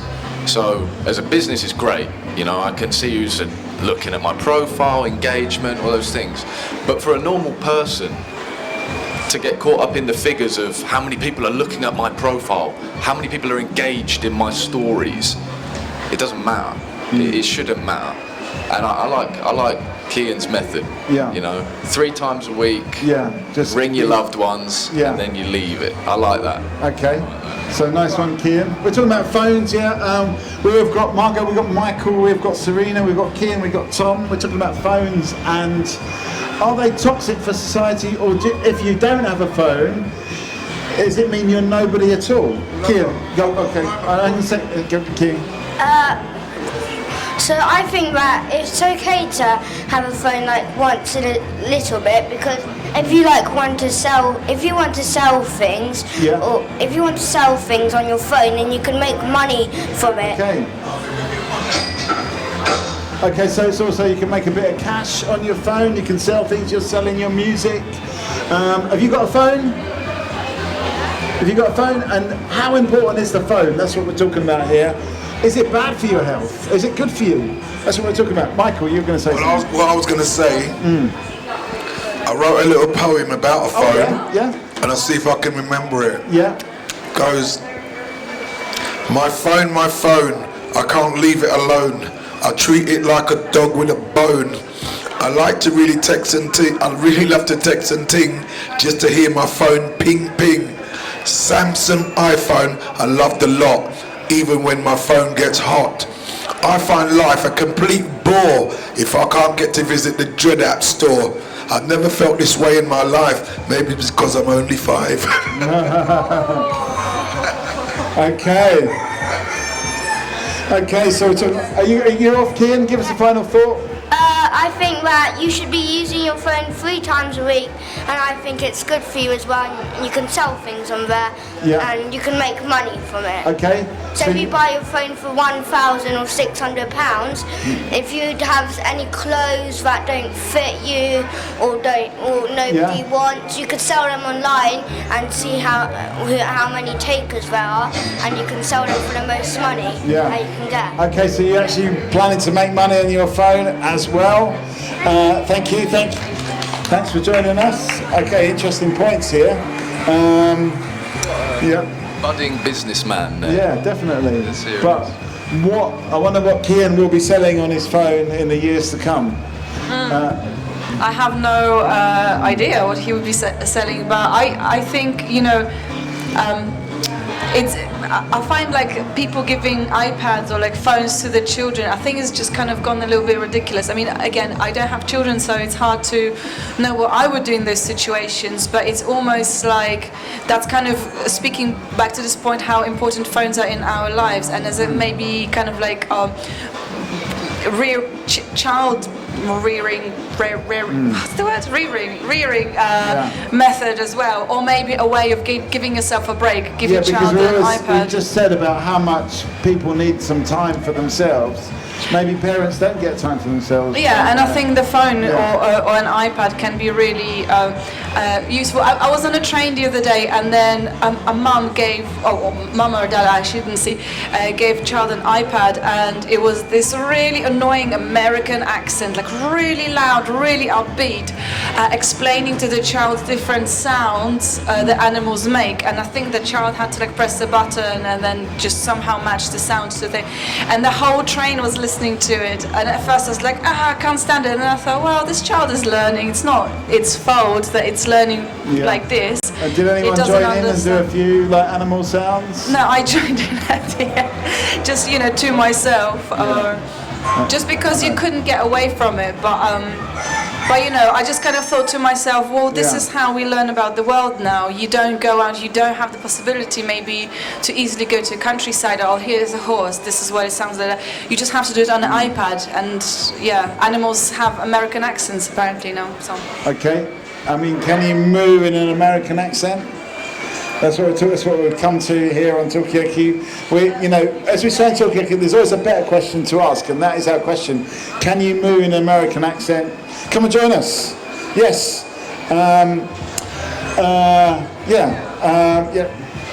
No, can you neigh in an American accent, in different accents? No, but apparently birds do have different accents, different dialects, so it's not too strange a question. It's probably not an American accent for animals, but it's maybe, I don't know what they would call it, the animals. Yeah, okay, so birds do have different accents, we've discovered that. Where do we go from here? Is it time for just a little mental break, talking about giving time to check yourself? If we do that, it might be just time to get some final thoughts. Yeah, let's take a little break. Yeah. I actually just want to know, more importantly, what's important in your life? What's important in your life? What's important in your life? And what's important in your life? Yeah. Okay, you want to know just quickly what's important in everyone's lives? Okay, well let's just go. We're just about to have a break, but just maybe before that, tell us what is important in your life. Just living is one. What does that involve? Breathing or? Well, breathing, yes, but what's for me? I've just come through a really scary situation, and I want to use that as a positive to give back life to others. Yeah. I was diagnosed with prostate cancer in 2010. Yeah. And through the journey, I've come through it, and I want to help make a difference to other people's lives, because I've been lucky. I think God has given me a choice that I can do something by keeping me alive. So that's what's important to me. Okay, that's great. That's good to hear that. And actually, earlier on, we were talking a little bit about different people having cancer scares and how that's actually changed their life. So that was a subject. Maybe we can go back into that shortly. What's important to you? I think if you asked me a few years ago, it would probably be to get to this position, in terms of getting a PhD. Yeah. But now I think it always just changes and always evolves, and I think now it's just being the best person I can be, just doing good in the world, and just staying positive, I suppose. Okay, so being the best person you can. Okay, I'm going to ask to turn the mirror on you. For me, I think for me, it's actually hearing other people's stories, and earlier on we were talking about people watching. I think that's when you came, and I've always been fascinated by people and the stories they've got to tell. But I've been doing this job 26 years, and I think the interesting thing is like you've got all these people here in a shopping centre. They've all got just as big a complicated life with all sorts of observations and experiences that you've got, and that's like super huge. You can only just get a flavour of that, I think, sometimes. But you just can learn so much from people that it's just infinite in a way. And for me, every day I discover, you know, it's really nice to hear what you've got to say in your story. And it's just incredible, I think. So I'm really happy to be doing what I'm doing, but the important thing for me is just to find out what people have got to say. And also, it's not a static thing, it's something that goes on, and talking to each other, we come up with new ideas and new perspectives. So it's an ongoing thing. It's not just what people's histories are, their stories, but what they're going to create in the future as well. We're talking about what's important to you. I think making connections. I think making connections with people and just, you know, because I think the world is full of all sorts of distractions and there's a lot going on, but if you can have that kind of moment of peace by being with other people and with yourself, actually. I don't know. Some kind of connection. I haven't really thought about that question. I feel like intuitively I should know the answer to this, but I don't think I've ever actually asked myself. And is it more a feeling than this and this is important to me? Is it just turning the mystery that is life? Probably shouldn't say that in front of scientists, but you know, is it turning the meaning of life into a sound bite? I don't know. I feel like I know what I'm striving for, but I can't necessarily articulate it. I don't know. Okay, that's really interesting stuff. Esther, you've joined us at a really philosophical moment. Gone full circle. It's gone full circle. At the moment we're talking about what's important to you. And we're going to hear from Tom as well, because I think you asked the question, so in a way we will need to hear from you. But we heard from Errol, who had a cancer diagnosis and it completely changed his life. He's been through the cancer, now he's really helping other people in their cancer journeys. We heard from Serena. She's kind of done it now because she's become a researcher. And she's reached the top of her game, and she's almost like the greatest of all time of tick researchers, but also just being a good person, being nice to people, being kind, giving. So that's what's good for her. And I'm not going to do me again because I know it. Just before you go, tell us what we're doing at the moment is what's important to you. That's the question. What's important to you in life? Can you give us a quick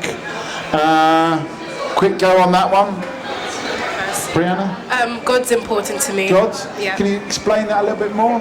I think it's just coming from a very religious home, so God is a very big part of my life. Can you say how? What's God doing in your life that makes? Like just supporting me, and like having a sense of like a family and belonging. Okay, so it's like you feel like you've got backup, you've got. It just helps you in life. Okay, well that's good. I'm going to hit you with a round of applause. It's your turn, Esther. You're between mouthfuls anyway, so it's a good time to hit you with this. What's important to you? And grab the mic because you're a bit far away. And I did not get a lot of sleep last night. Yeah, is sleep important to you? Sleep is very important to me. Have you read that book, Matthew Walker? No. About sleep, why we sleep? Yeah. You know, it's free. Yeah.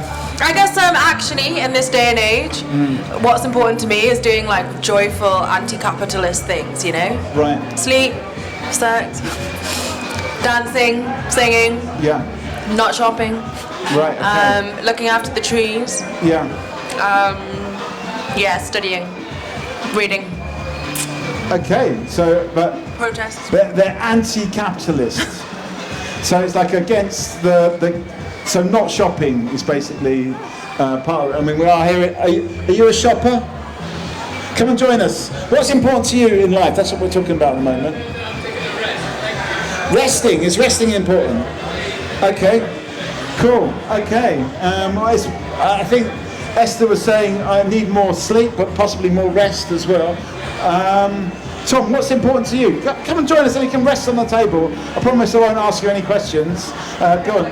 I think to be fair, a lot of what you said, I love this. This is amazing. The fact that I came to here today to pick up a few bits before I head away. Yeah. And I come across here and I am having a conversation with loads of people about loads of interesting topics, and it isn't very often that especially I find in London that you can just communicate with random people, and I think that is very beautiful. And it goes back to my point of what's important to me is observation and communication, because without observation I wouldn't have any of my creativity, and without communication I wouldn't know anything about anyone or even myself. So yeah. Okay, that's excellent. So we're going to hit that with a round of applause. Esther? I like what Tom said. Made me think about like building across divides. Yeah. Relationships, and also staying curious. That's really curiosity. important. Yeah. Okay.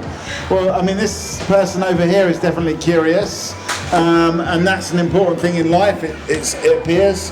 We're just having. We just got very philosophical here. We're talking about what is important for you in life.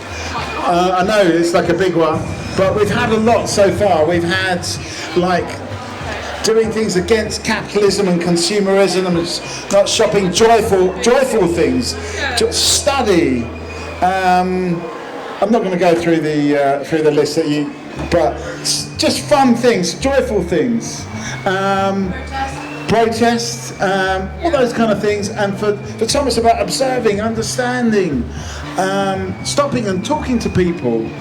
For Serena, it's about just being a researcher, understanding things, discovering new things, but also being nice and kind. And what was it for you, Mug? I forgot. I find it hard to articulate. Okay, yeah, difficult to really know.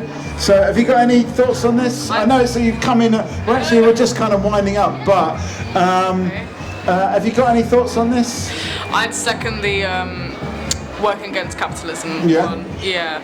Why is capitalism so bad? Because it decenters human connection and only measures people's worth by how productive they are to make profit, which is terrible.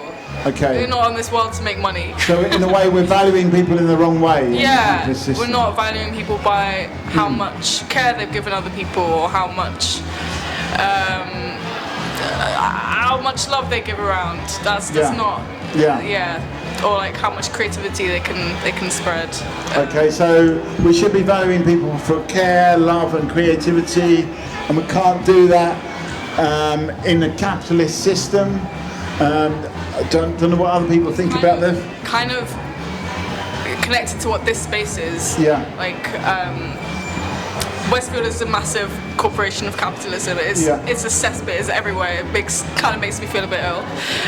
But in this space, we're highlighting black scientists and contributions to science and research, and there's a lot of love and research. So I'd say there's linked to what this whole thing is Okay, about. so in a way it's like a little kind of shoehorning of space in the capitalist kind of, centre that a shopping centre is, just to look at some other things that are not about consuming or productivity or worth, but actually about other stuff. Okay. Well, that's definitely food for thought. Esther, I'm going to come to you. Yeah, I agree. It's like a little seed. It's like a little seed in a wasteland. Yeah. Of like broken relations with what's important, and this and it's fertile, and we can grow, and we need to like continue making spaces like this to show that other things are possible, and that we can relate with one another and value different things in different ways that do not just need to be like shops and cars. Okay, so it doesn't have to be all about shops and cars, and we're just making a little space to be fertile here. Is it a fertile ground here in this shop unit 1156? Is this the fertile grounds within the capitalist wastelands? That's what we're talking about here. What do people think? Do you agree? We didn't get your name actually. I'm Charlie. Charlie. I helped make this space. So okay, well let's give you a round of applause for that. Thank you. Okay, so is this the fertile ground, and what are we going to grow in this ground? Come and join us. Okay, thanks for passing through, and thanks for your curiosity. So we're talking about it is a fertile ground. People tend, I think everyone agrees. But what are we actually going to grow here in this fertile grounds? This is, it's not answering the question, but it just made me think of the thing that I read this morning. I was reading a book on a train, and there was a psychoanalytical joke, which was there's a man who thought that he was a grain of, like a grain, what's it, grain of crops or something? No, grain of cereal. Yeah. Anyway, so he thought he was that. So then he went into therapy. A grain of wheat. Oh, wheat, yeah. And then he thought he was that. Then he went to have therapy, and when they finished, they kind of cured him and saying, "You're not a grain, you're a man." It's like, "Yeah, I'm not a grain, I'm a man." They released him to go and experience the world. And he came out and he ran back in again, all kind of like shaking and stuff. And said, "Oh, what's happened?" And said, "Oh, I just saw a chicken." And like, "Yeah, but that's fine, because as we just established, you're a man, you're not a grain." So yeah, I know this obviously, but the chicken doesn't know it. Anyway, and so I'm thinking about this. What does this joke tell me about the cricket's world? button maybe rather than, rather than the chicken button. Yeah. But okay, so do we know that we are the fertile? We are the fertile. Are people aware that this space is the fertile? This is the fertile space in the desert of. Come and join us, because we don't know really what to do with it. But it's a fertile space within the capitalist desert of consumerism. Right here is a fertile. Yes, come and join us. Come and join us. Yes, yeah. So we've got Tom, we have got Charlie, we have got Serena, we have got Esther, we have got Margot. Yeah. What's your name? Jill. Jill, is it Terratones here? The what? The band, yeah. Well, they were here yesterday. Yeah. I'm here today. There's an exhibition relating to them. I'm very well. Oh, hello. We're not being on the show or anything. We're not being televised. We may be being. We're going to put it on YouTube later on. But have a seat. Join us. So at the moment we're talking about what's important to you, and it seems like, even though we're in a shopping centre, for many people around this table, it's about creating a space which isn't about buying and selling stuff, but actually about a kind of making a fertile grounds to plant a seed for a different way of looking at life, where you're valuing people for how much they care rather than how productive they are in terms of producing units or something like that. So that's what we're talking about at the moment. But this is a free-form talk show. We can take it in any direction. Let's talk about my son's charity. That's a good idea. Okay. Okay, it's called the London Basketball Association, Right. LBA, and it helps children. I mean, there's a camp going on right now. It's all in London. It's going international, national, and Tony Lazar is the CEO and founder. Okay. Okay, we're going to hit you with a round of applause for that. Anybody play basketball? No. There was a person here earlier who liked playing basketball. Yeah, a guy It was called Jaden. Jaden liked it. But who is this man is he a famous basketball? Do you play basketball? No, it's my son, and he went to school in London. Yeah. I'm American, he's American, raised, and he just started basketball, and now he's been in it for quite a few years and doing a lot of things for kids and youth and going into the prison systems, and yeah, it's amazing. And doing courses. Okay. I mean, it's interesting because we've got a lot of people. We had Errol from who set up his own charity. I don't know where he's gone. So we've got a few people and we've got Charlie here that set up this space. There's quite a few people doing different initiatives to try and, in a way, make the world a better place. I mean, what? That's not working. It's not working. Is it working? I don't know. Is it working? Well, I'm not sure. Do you think it is? Is it a better place? Is it in a better place than it used to be? I don't think so. Okay. Well, let's go. Let's ask people. Let's ask people. Tom. I think the world's the best place it's ever been. Yeah. Because I mean, if we go back like. Yeah. I don't know if that was a point of for or against that, but I think realistically, let's go back 100 years. What was the world like? Probably wars, probably wars, same thing that's going on now as was then, is kind of retreating. A lot of wars going on. People, are they any nicer than they used to be? I don't know. Cause I'm gonna go around the rest of the table. What people? Okay, 100 years ago, 1923. That is. Was it a better time than it is now, or has it got worse in those 100 years? I mean, that's a big question. Women had no rights back then, so that was pretty terrible. It's probably objectively better than what it was, but I don't know. I don't think there's always room for improvement, right? Like with any. So you do think it has got better? I think it has got better. Okay, so has it got? But you think it could get better more? Yeah. So maybe when they're doing Talkaoke in 21, 23, will they be saying the same thing?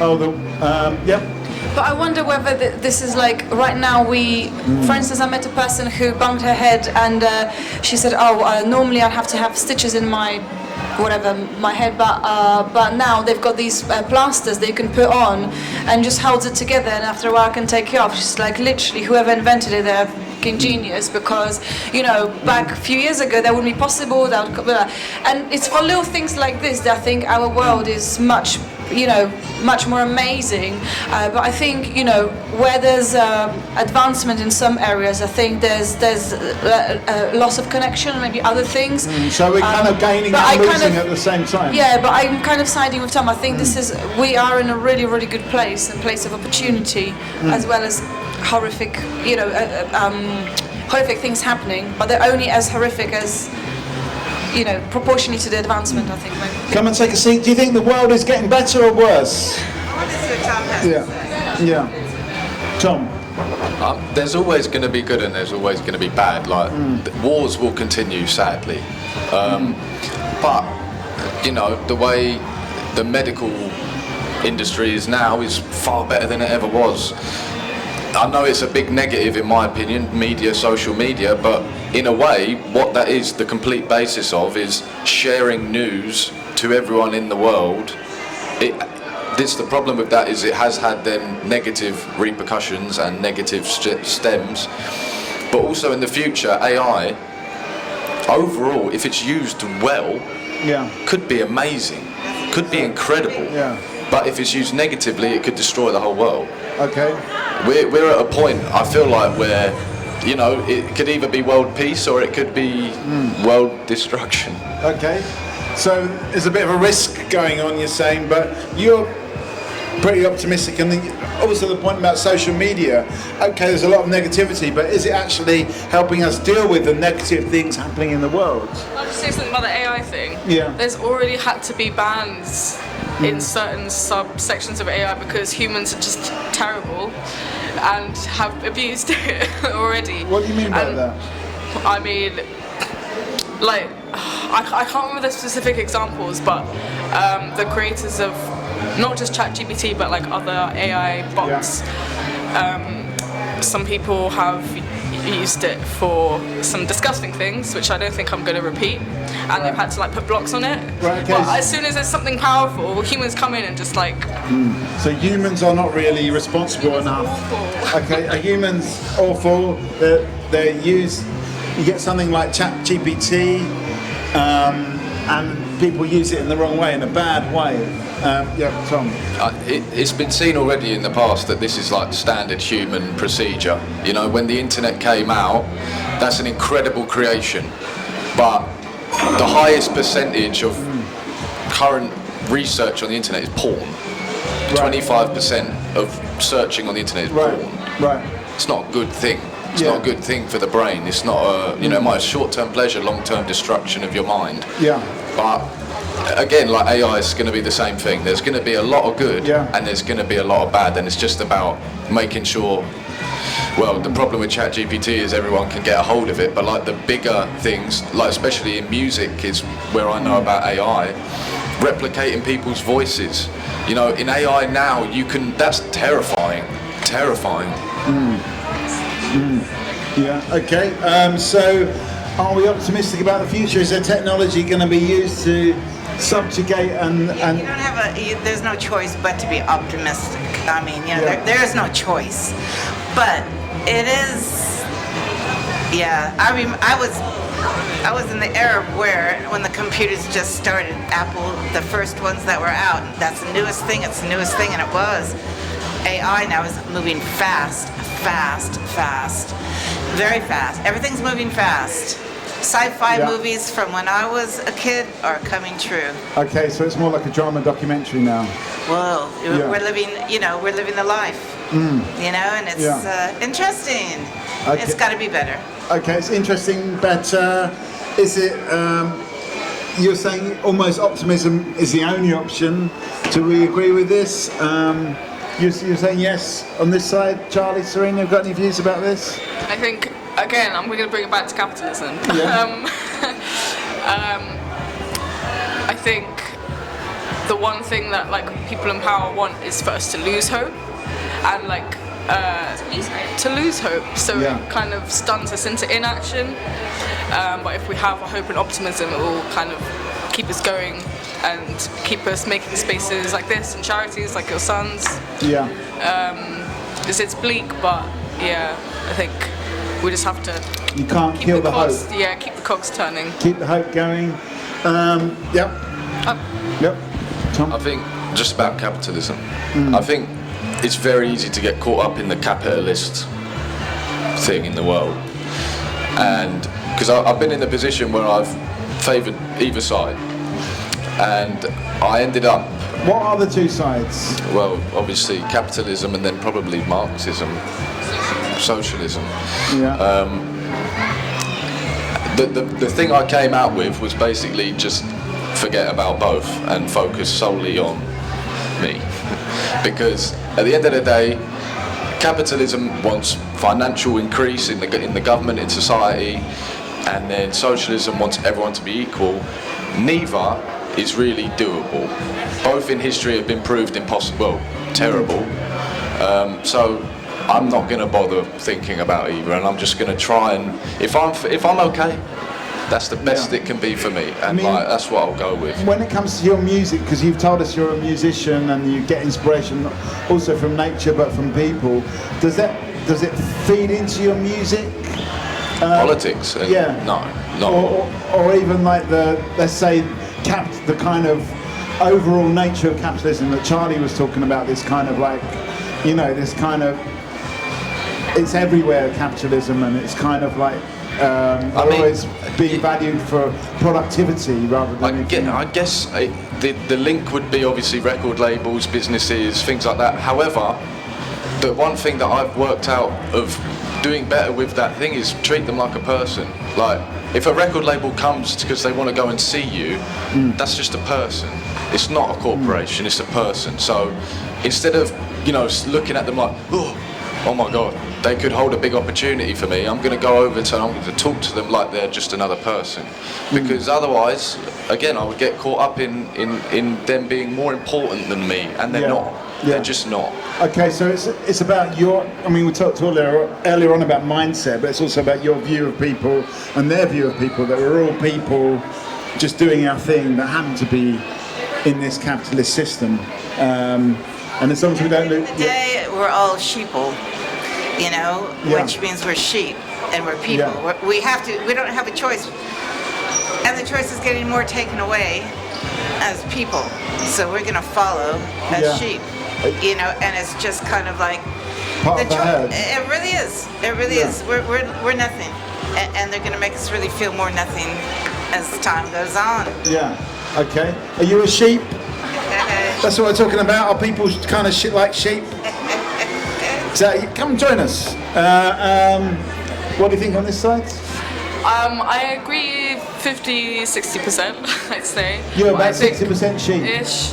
Yeah. No, more about the I'm sorry, I don't know your name. Tom. Tom was saying about worrying about yourself, and I think that's important, and not to get caught up in the systems and stuff. But then I'd say for me that's maybe too individualistic and not.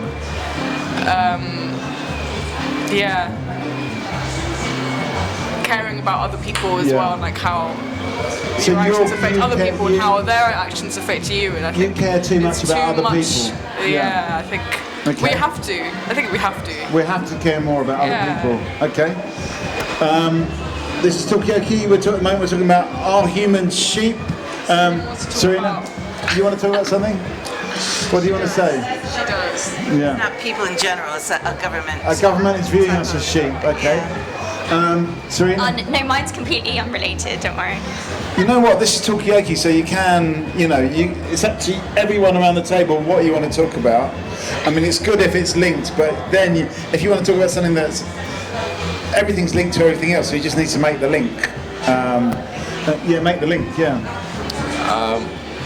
No, I get you, but I also think that my view is not in any way individual. Like, what I would mean by that is I will care about myself, but that also engulfs my family, my friends, people I meet. So you guys, I have a higher amount of care now for all of you guys than I do for any of these people because I don't even know their names. Yeah. So we've got to know each other a bit, so we care for each other a bit more. Yeah, definitely. Yeah, okay, so we're done. Come and join us. This is Talkaoke, get to know us. What's that? He's so sweet. I've got this model girl staying with me right now. Yeah? You're trying to do a hookup? I am. Yeah. She's so sweet too. Well, you better hurry up She's because the he's going to the nicest- Arctic Circle tomorrow. 28. Oh, no, not quite tomorrow, but in a few days' time. Australian. She's going back to Australia. Okay, But she was the nicest. The sweetest heart. Okay. Tommy's adorable. All right, so we've potentially got some set up, yeah. I never know what happens in a day. Come and join us. You could potentially get set up with an. Okay, where are we going to go with this? You wanted to say something, Serena? Oh, it's going to sound so stupid now, but I was just talking to Charlie about teleportation. About what? Teleportation? Yeah. Okay, I've got And how near it could be. How near is teleportation? Yeah. Because I think at the time it will save. Yeah. I mean, that does connect with what we're talking about. We're talking about future technologies and AI, disruptive technologies. Will we be able to teleport in the future? And that will solve the problem between this lovely, beautiful Australian girl and Tom, because you could just teleport from Australia to the Arctic Circle. I thought about teleportation a lot because it is actually on the cards. It is actually coming up. But my thought of it was the way my parents look at me. Oh my God, why have you got tattoos and why do you use your phone and you're looking at the internet? Okay, I agree, but we're going to be looking at our kids going, stop teleporting to James's house. Come on, we have dinner here tonight. Yeah. And if that is actually going to be a thing, that's going to be crazy. Yeah. Especially if they can go back in time or future. Yeah. Okay, tell us about the Jetsons. You don't know the Jetsons either. Do you know the Jetsons? You have to tell us about the Jetsons. It's a cartoon. Come and join us. We're talking about the future. Tell us about the Jetsons. The Jetsons are cartoon characters in America when I was a kid, and they were traveling in the sky on their little, the Jetsons. You never heard of the Jetsons? Wow. Look it up. It's something we can look up on YouTube. So this is Talkaoke. Join us anytime. At the moment we're talking about, is the world a better place now? Is it a worse place? We're not sure. The answer is don't know. Yeah, Charlie. What do you think?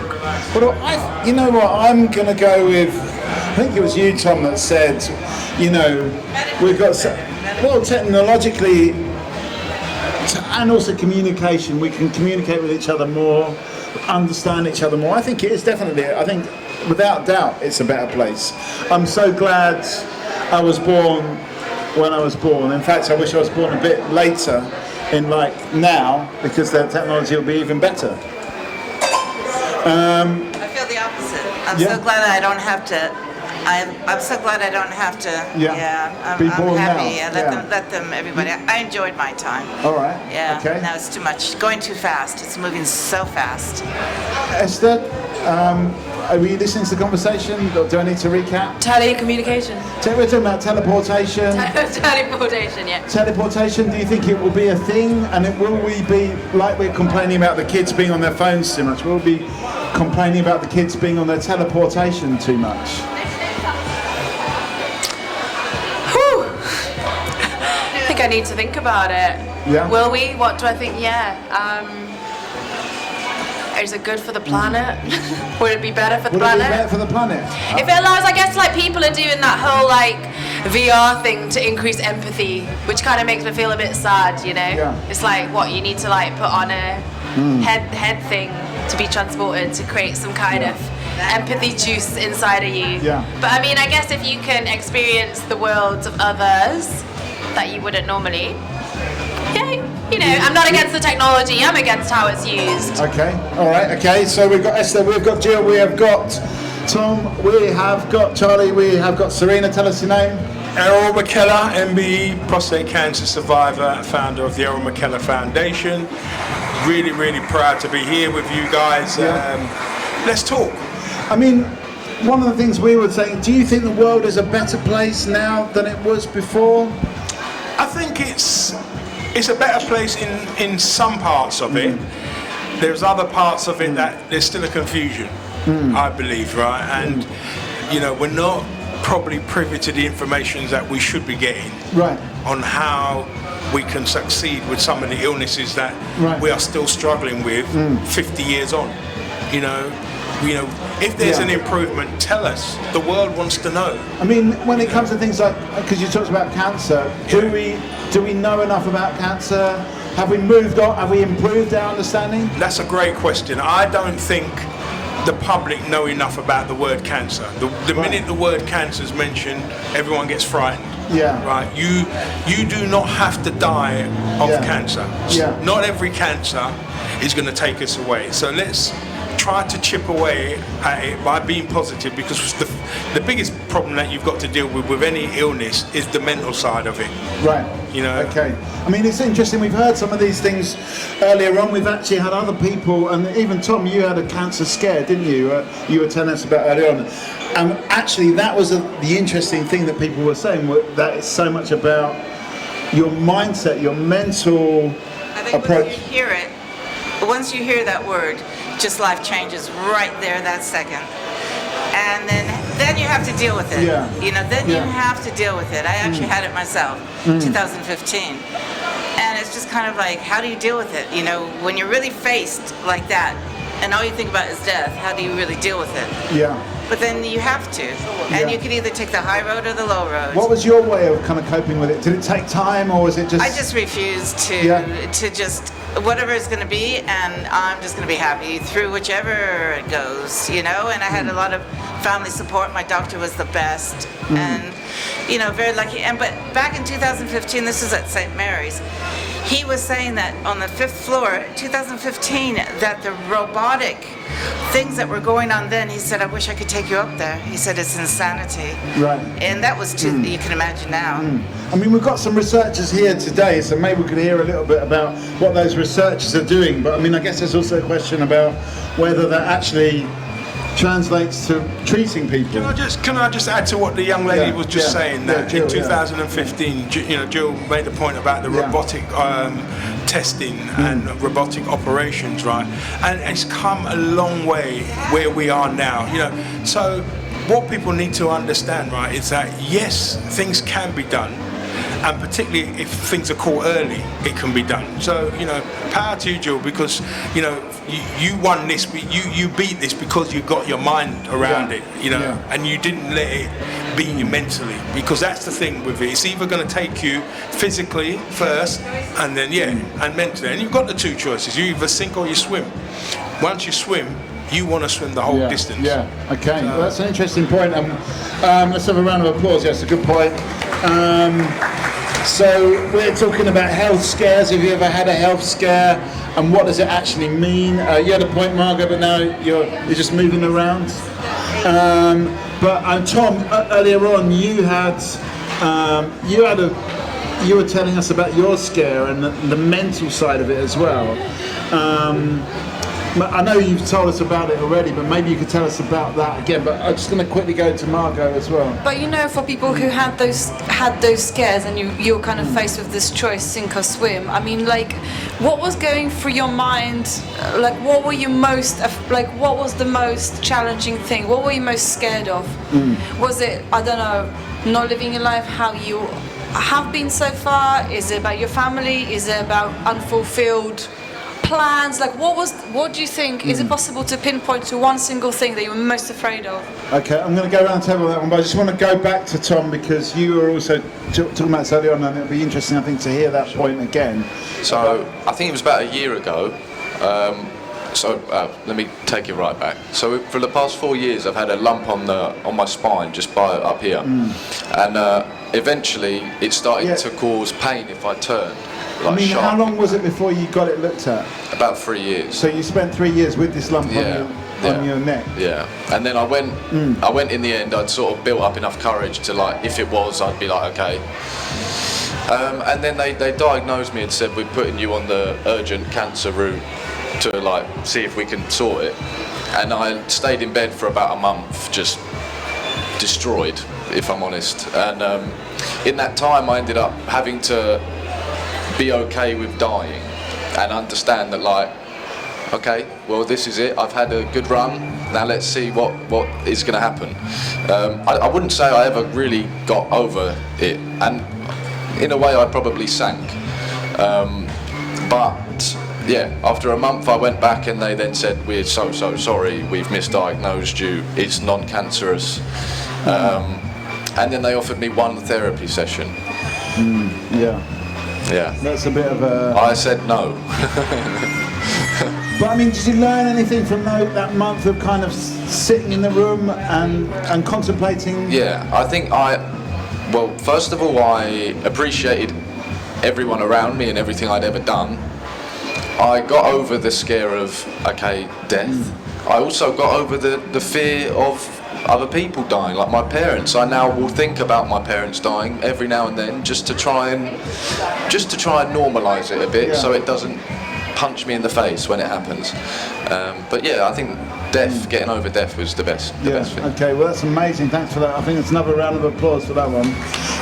I'm going to come to you, Jill. But when you got diagnosed, what was going through your mind? Was it a similar sort of thing, or was it something different? They just told me, like, I just had a test, and then they just came out straight away and just said, oh, and brought the Macmillan nurse. I go, what are you doing? I had no idea. They was not prepared. They just didn't. Oh, boy.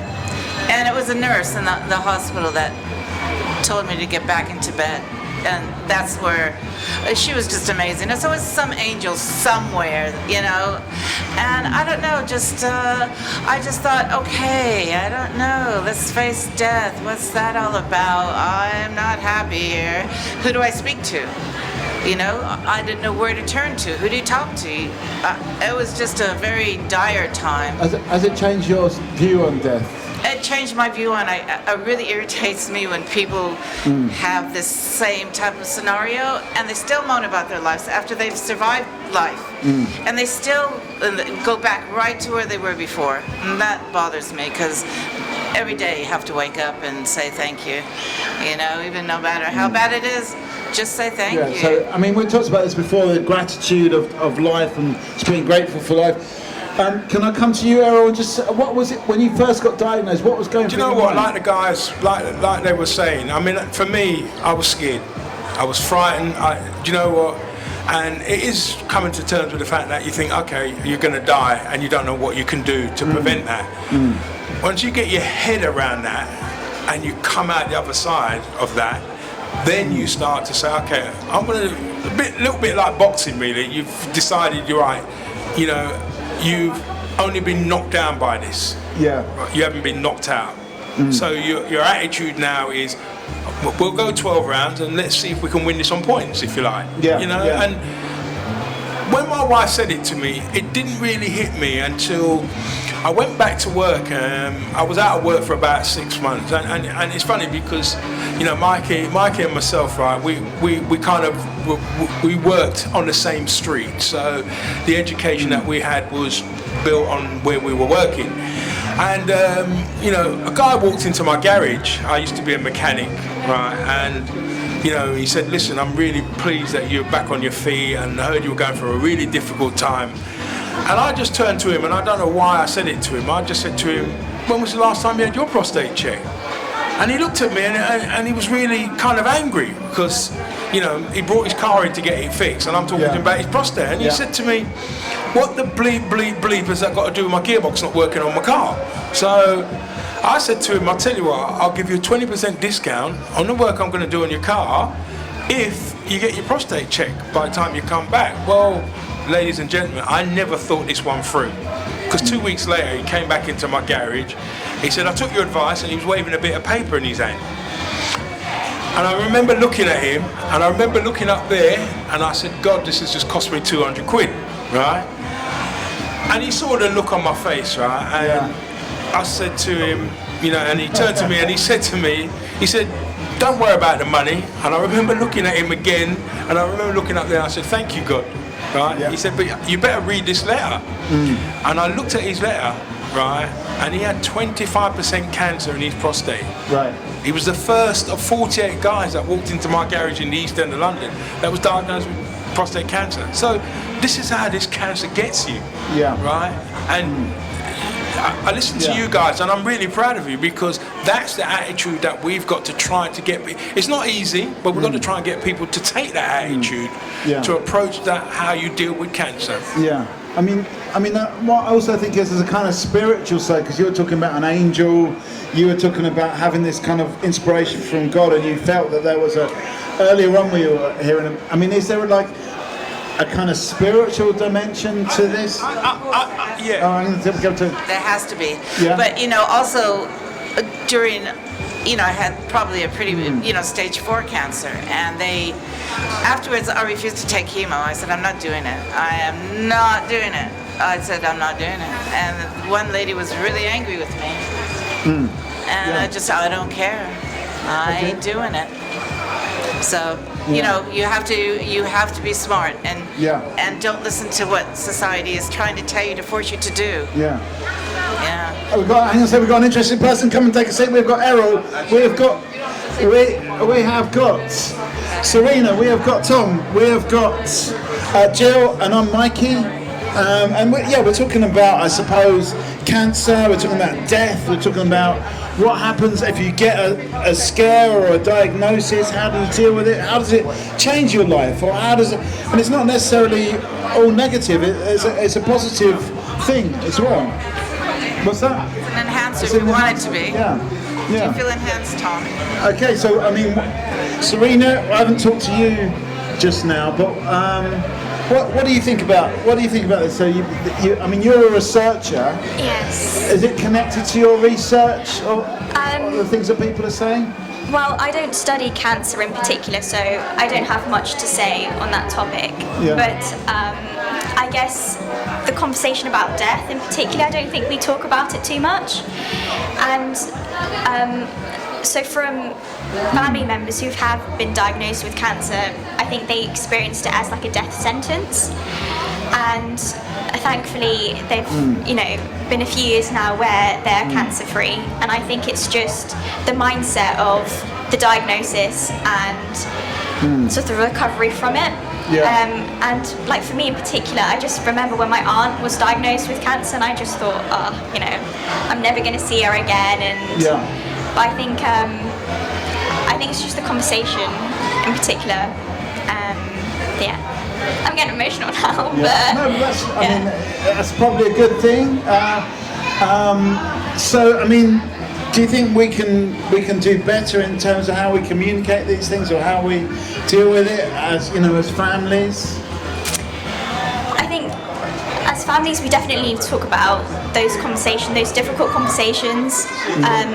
What we would want to do after, how we would like to be remembered, and also just mentally preparing ourselves if the worst does happen. I think that's very important. I mean, you were talking about that as well, Tom, is like actually thinking about your family and what's going to happen if they do pass, and think about it as a reality rather than an improbable, unlikely thing. And maybe, is that how we should really be I think just making it a bit broader, like just problems in life. Like, you know, it could be you were assaulted, you were someone was just mean, or like anything, but everything can be taken with either resentment or, you know, you take a lesson from it. And then I try my best to take the good from everything, but it's difficult. You know, like I had when I was at university in Leeds, I lived in a very dodgy area, and I remember being 18 years old, looking out my window and watching 3 people get stabbed. And at that age, that was way too much for my brain. I was like, oh my God, how is there this much bad in the world? But afterwards I tried to read a book called, it's gone, but a book about a very mentally different person, someone who had all of the traits on the dark triad, and that's just how they lived. All of the tropes in the dark triad? Yeah, it's so in psychology you have psychopathy, Machiavellianism and narcissism. Right. And there's a 4th, sadism as well, but we all kind of have a bit of that. If we watch boxing at all, we're pretty sadistic. But yeah, she had all of these traits. Yeah. Or this guy, Panzram, that was the book, Panzram. He had all of these traits, and before he was sent to the death sentence, they asked if he could write a biography of his life. And this guy's life was so traumatizing in the beginning that he had so much resentment to the world that everything he did in his late life was he found completely fair, and he said it was completely fine. But the things he was doing were things that we would, our jaw would drop if we heard. And I think understanding that there are people like that in the world made me a lot more comfortable, and also better at communicating with people rather than being super nice all the time and then getting manipulated or something. Yeah. Okay, so I guess we're talking about Panzram. Okay, we've got Michael back at the table. And then we're talking about, I mean, we've kind of gone, we're talking about things like cancer, either getting a cancer diagnosis yourself or a family member, and dealing with kind of, you know, these big things of death, either of you or your family, and how do we deal with it? Do we have the tools to do that? And then Tom was just talking about, just like in a way the kind of the dark things, the dark triad, narcissism, what is it? Psychopathy, Machiavellianism. So that's where we are right now.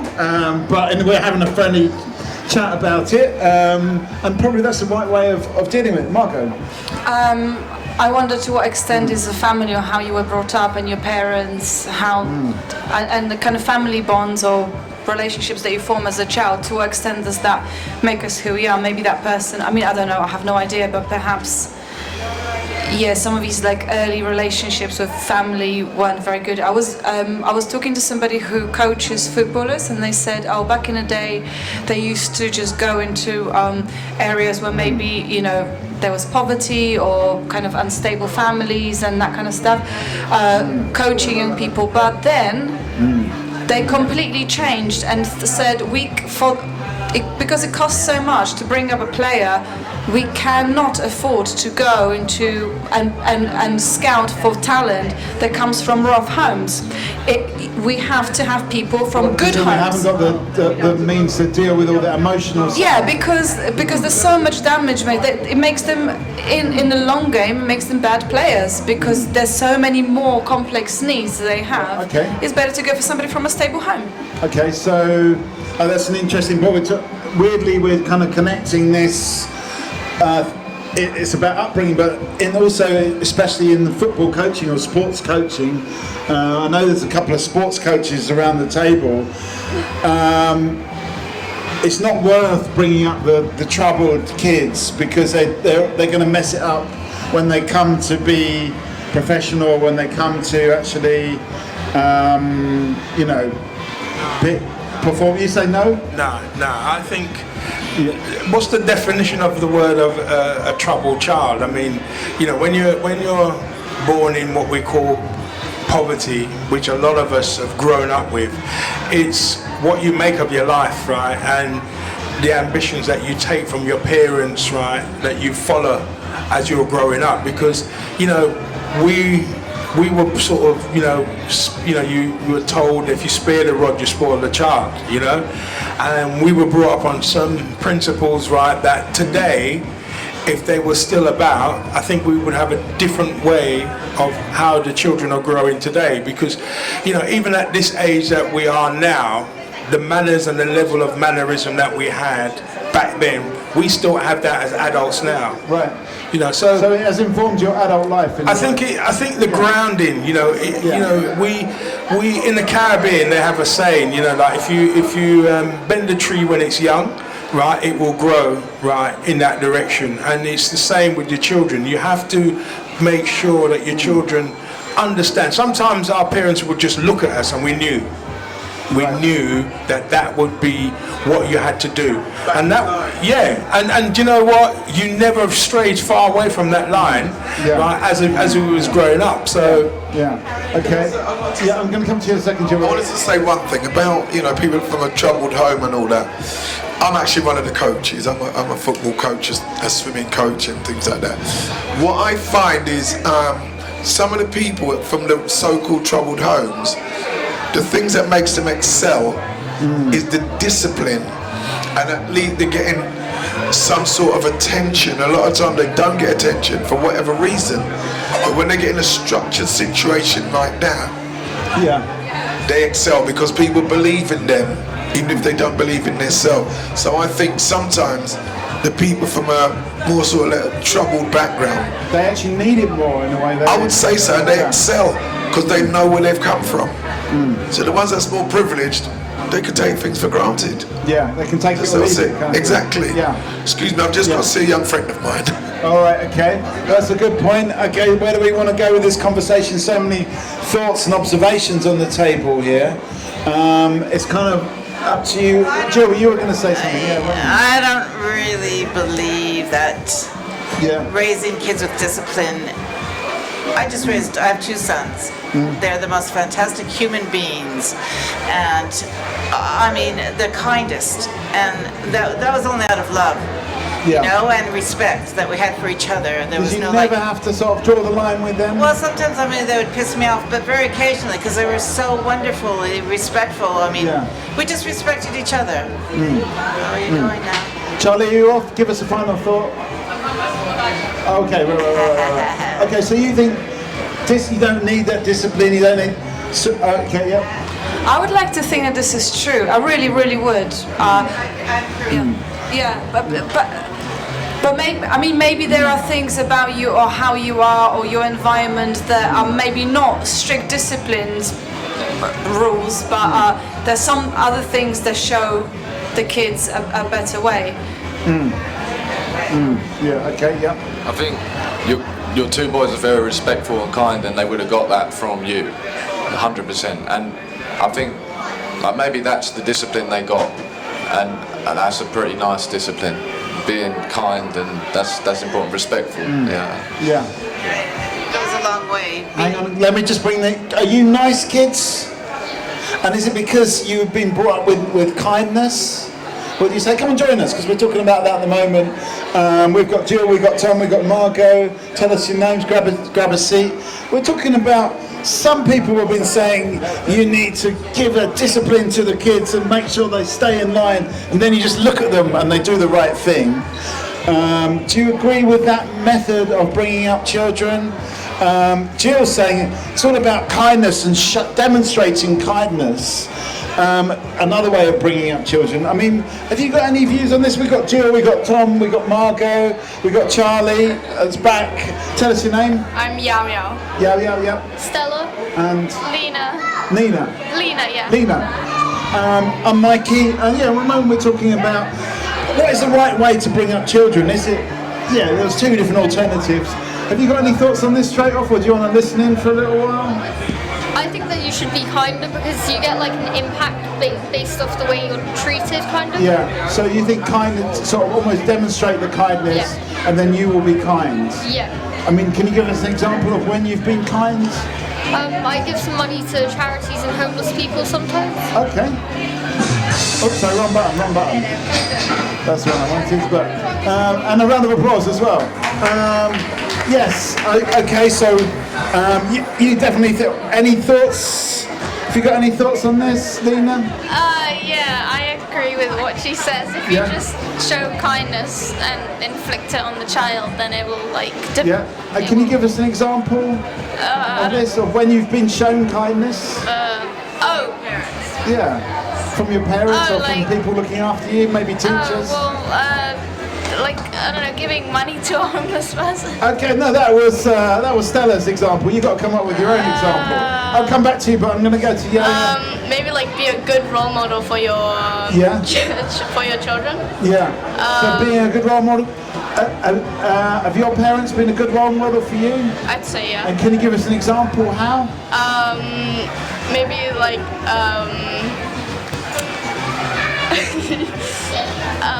I'll come back to you on that one, but maybe now. Yeah. can you give us an making example? meals for you every day. What's that? Like making meals for you every Okay, day. cooking for you. Okay, that's a good one. All right. Okay, that's a good one. So we're talking about what is the right way to bring up children? Is it with kindness? Is it with strictness? Have you got any views on this, Mark? I want to find out what girls think about discipline. Do you think this in bringing up? Because I think the guys are gone now, but they were saying like, oh yeah, I think discipline was important to them because they were brought up back in the day. They're a little bit older, let's say. Yeah, they're quite older. Yeah. And you are saying, okay, well, you don't really need discipline because there are other ways of kind of guiding a young person to do the right things. But do you think that you need to be told what things to do or not to do, or do you just know it? Do you know what is right and what is wrong in your heart, or do you need to be told? It depends. Yeah. It just depends, like the choices you make. Like whether you want to sign up for a club or not, that's your choice, I guess. But like whether you want to go to a party, say that, I think that's more of like your parents' choice because it's a bigger like decision. Right. Okay. I mean, do you sometimes get it wrong? What's right and wrong? Yeah. Make an honest mistake? Yeah. You have? Yeah. Okay. And what about you? I feel like in some cases you would, because there's a lot of bigger steps, and as a younger person you probably wouldn't know when you're first being brought up what's right, what's wrong, what's like what you should do and what you shouldn't. So maybe at a young age more disciplined, but like not as much depending on what At it what is. age do you think it should be more about your own decisions? Probably when you start to have when you start growing up and moving schools, like when you start school probably would be when you'd start calming down a bit. Okay, so when you're at school, then you can learn for yourself. We're talking about what is right and wrong. How do we know? Do we know in our hearts? Do we need to be told? And what is the right way to bring up a child? Is it with kindness or with discipline? How do we know when we're right or wrong? Do we need to be told? That's what we're talking about at the moment. Tom? I think it's good to be brought up with kindness, and I would assume that is like a good way, definitely. I think the word has gone from my brain. Discipline. I also think discipline can be good. Like I think I was disciplined quite. Was it deserved? Well, was it deserved when you got disciplined? Sometimes. Sometimes. Can you give us an example? Well, if I would do something, like as a very young kid, if I would do something silly like, swear or something, I'd get a smack on the hand. Yeah. And I think, it was a hard smack and it hurt, but I then learned straight away, okay, don't do that. But then there were some other disciplines that I would say necessarily were not the right way to deal with it. But I think the one thing I've accepted is that the reason I was disciplined like that was through their own pain. So that obviously they shouldn't exert that pain then on me, but they did. Okay. And I've learned from it, I guess. All right. Okay, so you can learn from discipline, from pain. Michael? In terms of Tom, you said about their pain, it may not necessarily be about pain, It just may be their inability to cope with it, overwhelmed with so much, and they try and use the simplest method to stop what's going on. See, because you've got someone with 3 children. Not that they're necessarily in pain, it's just that there's too much for them to cope with. So they lash out. Things, And this is what I find. But what I do think is important is caring. The most important thing is care, compassion, and empathy. Because from the minute we're born, we're experiencing different things in the world and reacting differently to the world. So I think once you start off with caring and maintain that, you'll be fine. And that's an interesting point. Care is where it's all at. Do you agree with that? On this side or over here? You've not said much on this side. What do you think about this? What's the right way to bring up children? Is it about care in the end? Go on, grab the mic, Charlie. Go on. Yeah, care is obviously at centre point, but I think also from like the parenting that I've seen, I don't think enough voice is given to kids. Right. I think parents kind of sometimes they think they know what's best for their kid without asking them. Right. Okay. So. Oh, can we get them to do phones quick? Well, they people, sorry. They're gone. Yeah. I've lost what I've said now, sorry. No, you're talking about sometimes ask the young people, parents automatically think they know what's best for their kids without actually asking them. So I'm going to ask the younger people, I'll go to Serena, I'll ask the young people then first. Do you think that's true? Does sometimes your parents think they know what's best for you without actually asking you? Yes. Yeah, there's a lot of cases where your parents will think that something's going to benefit you, but it can sometimes just it'll put you in a worse situation kind of, and you might get pressured more by them to do better. Yeah, okay, so sometimes they give you advice and it just makes you in a worse situation. Or tell you to do something and it makes you... Serena, you were going to say something. I was just going to say that I think we just need to give a lot of trust to our kids and allow them to make the right decisions, and that way they can make their own mistakes and let them learn What about if they make the wrong decisions? Well, you can always learn from that, right? Okay, so it's a learning opportunity. Yeah, we have to make mistakes in order to move forward. So if we don't have those opportunities and chances to make those mistakes, is it the same as a researcher that you have to make mistakes in your research? Yes, we try not to make mistakes, but inevitably we do. Do you learn from them? Yeah. It's disheartening at times, especially when you're just doing the same experiments over and over again. It's just not working, but those mistakes are there for a reason in order to, have great scientific rigor. So we learn from them and Okay, so even in science you make mistakes. People should be allowed to make mistakes. I just want to. I'm just gonna go, but I just want to say these 3 girls are so awesome. I mean, really, really, really, really, really. 100% props to your parents. Okay, well done. Did you know who they really were? This is Brianna Brain and the Brainettes. Brianna Brain and the Brainettes. Are you a brainy bunch? Are you brainy? Kind of, yeah. I'm in a good school. Okay, Did you get that from your mother or your father? Definitely my mom. Okay, all right. We actually had a Brianna earlier on the table. All right, so we're talking about making mistakes, being allowed to make mistakes. You think you need to be allowed to make mistakes? Yeah, because you learn from them and it's part of life.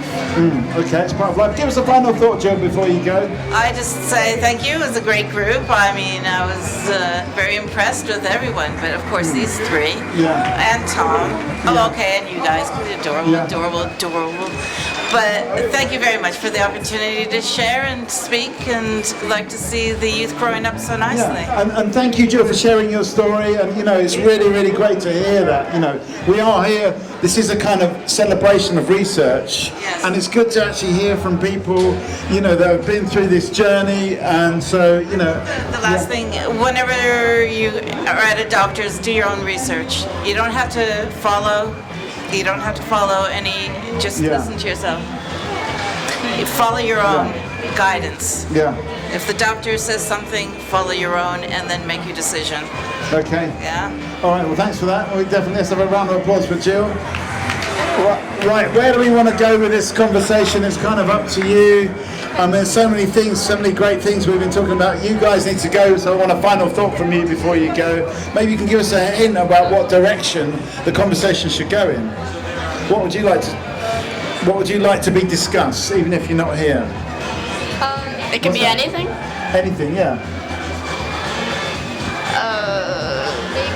Maybe what happens to our marine life in the future. Okay, marine. Someone mentioned that earlier on, actually. Marine life. Why are you concerned with marine life? Because as the climate gets warmer, some of the animals that need colder climates, they start to like die because it's not their right habitat. Okay, and why do you care about that?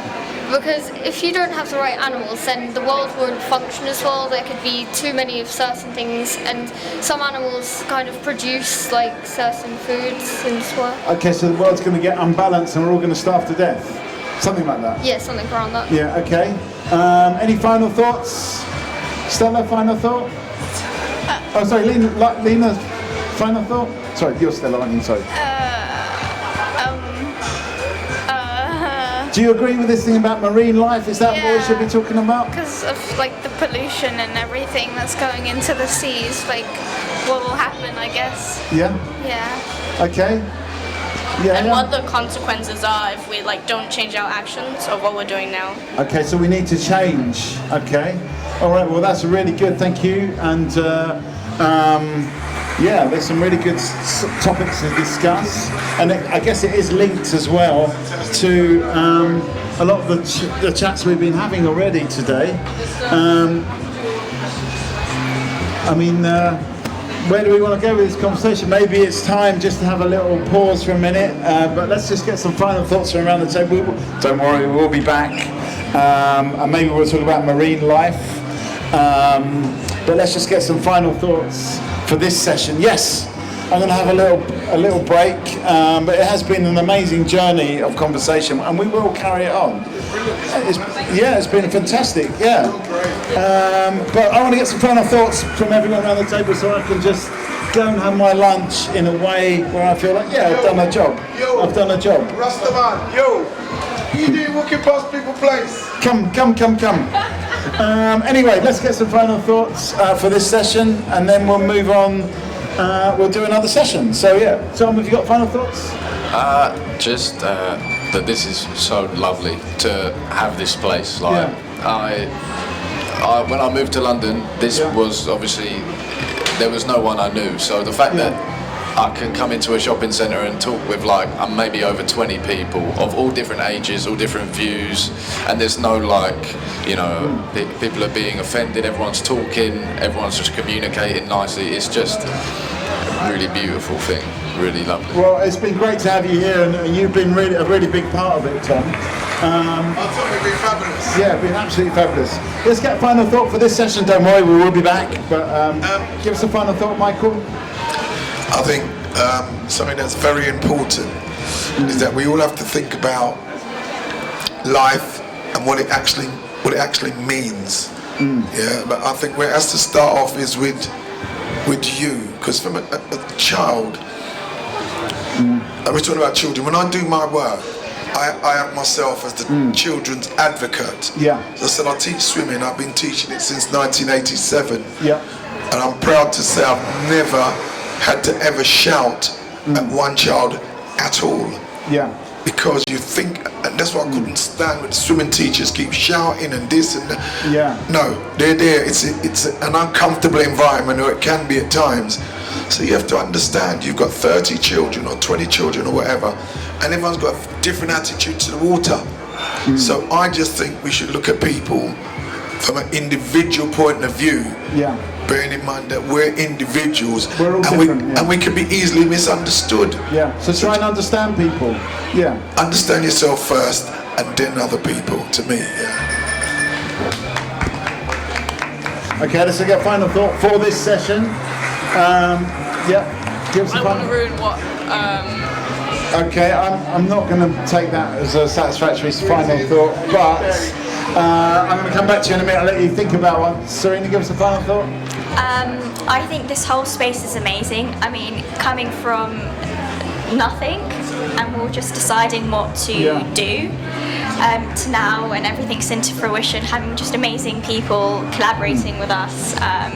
It's just amazing, and you know, able to meet loads of amazing people too, and just talking about everything. Well, once again, you are part of that, and you know, thanks to you as well. It reflects back. It's been, it has been a great discussion. Charlie, give us a... I'm going to echo what everyone just said, and thanks.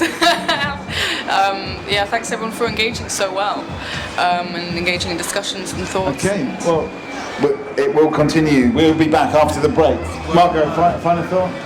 I think I would sometimes like, because Jill said, do your own research, don't rely on what doctor says, but I think I would prefer to trust what a doctor who dedicated their lives to developing their specialism, or scientist indeed, who's dedicated to developing their specialism.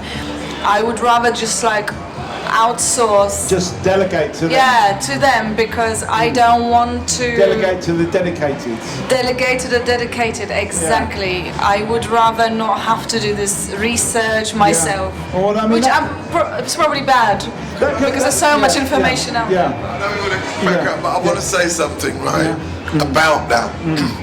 I want to also ask scientists about this as well. Scientists we can understand, right, because I don't really come into scientists on a daily basis, Doctors are something different, I think the medical profession has changed, right, in as much as the doctors' roles have changed. You go to see a doctor, and before they ask you to see your tongue, they're looking up on a chart, Years ago, they looked at your eyes, ears, nose, everywhere. They don't do that. I can't tell the last time a doctor did that. Yeah, they're not interested in your tongue anymore. Well, that's not their job. That's it. That's not their job. Right. But it should be. It should be. So this is why I think you find more people in these modern times researching. Yeah. That's why you'll find it, because the doctor's job has changed. And that's why. So I just think I would support research for yourself. Yeah. Because one size can't fit all.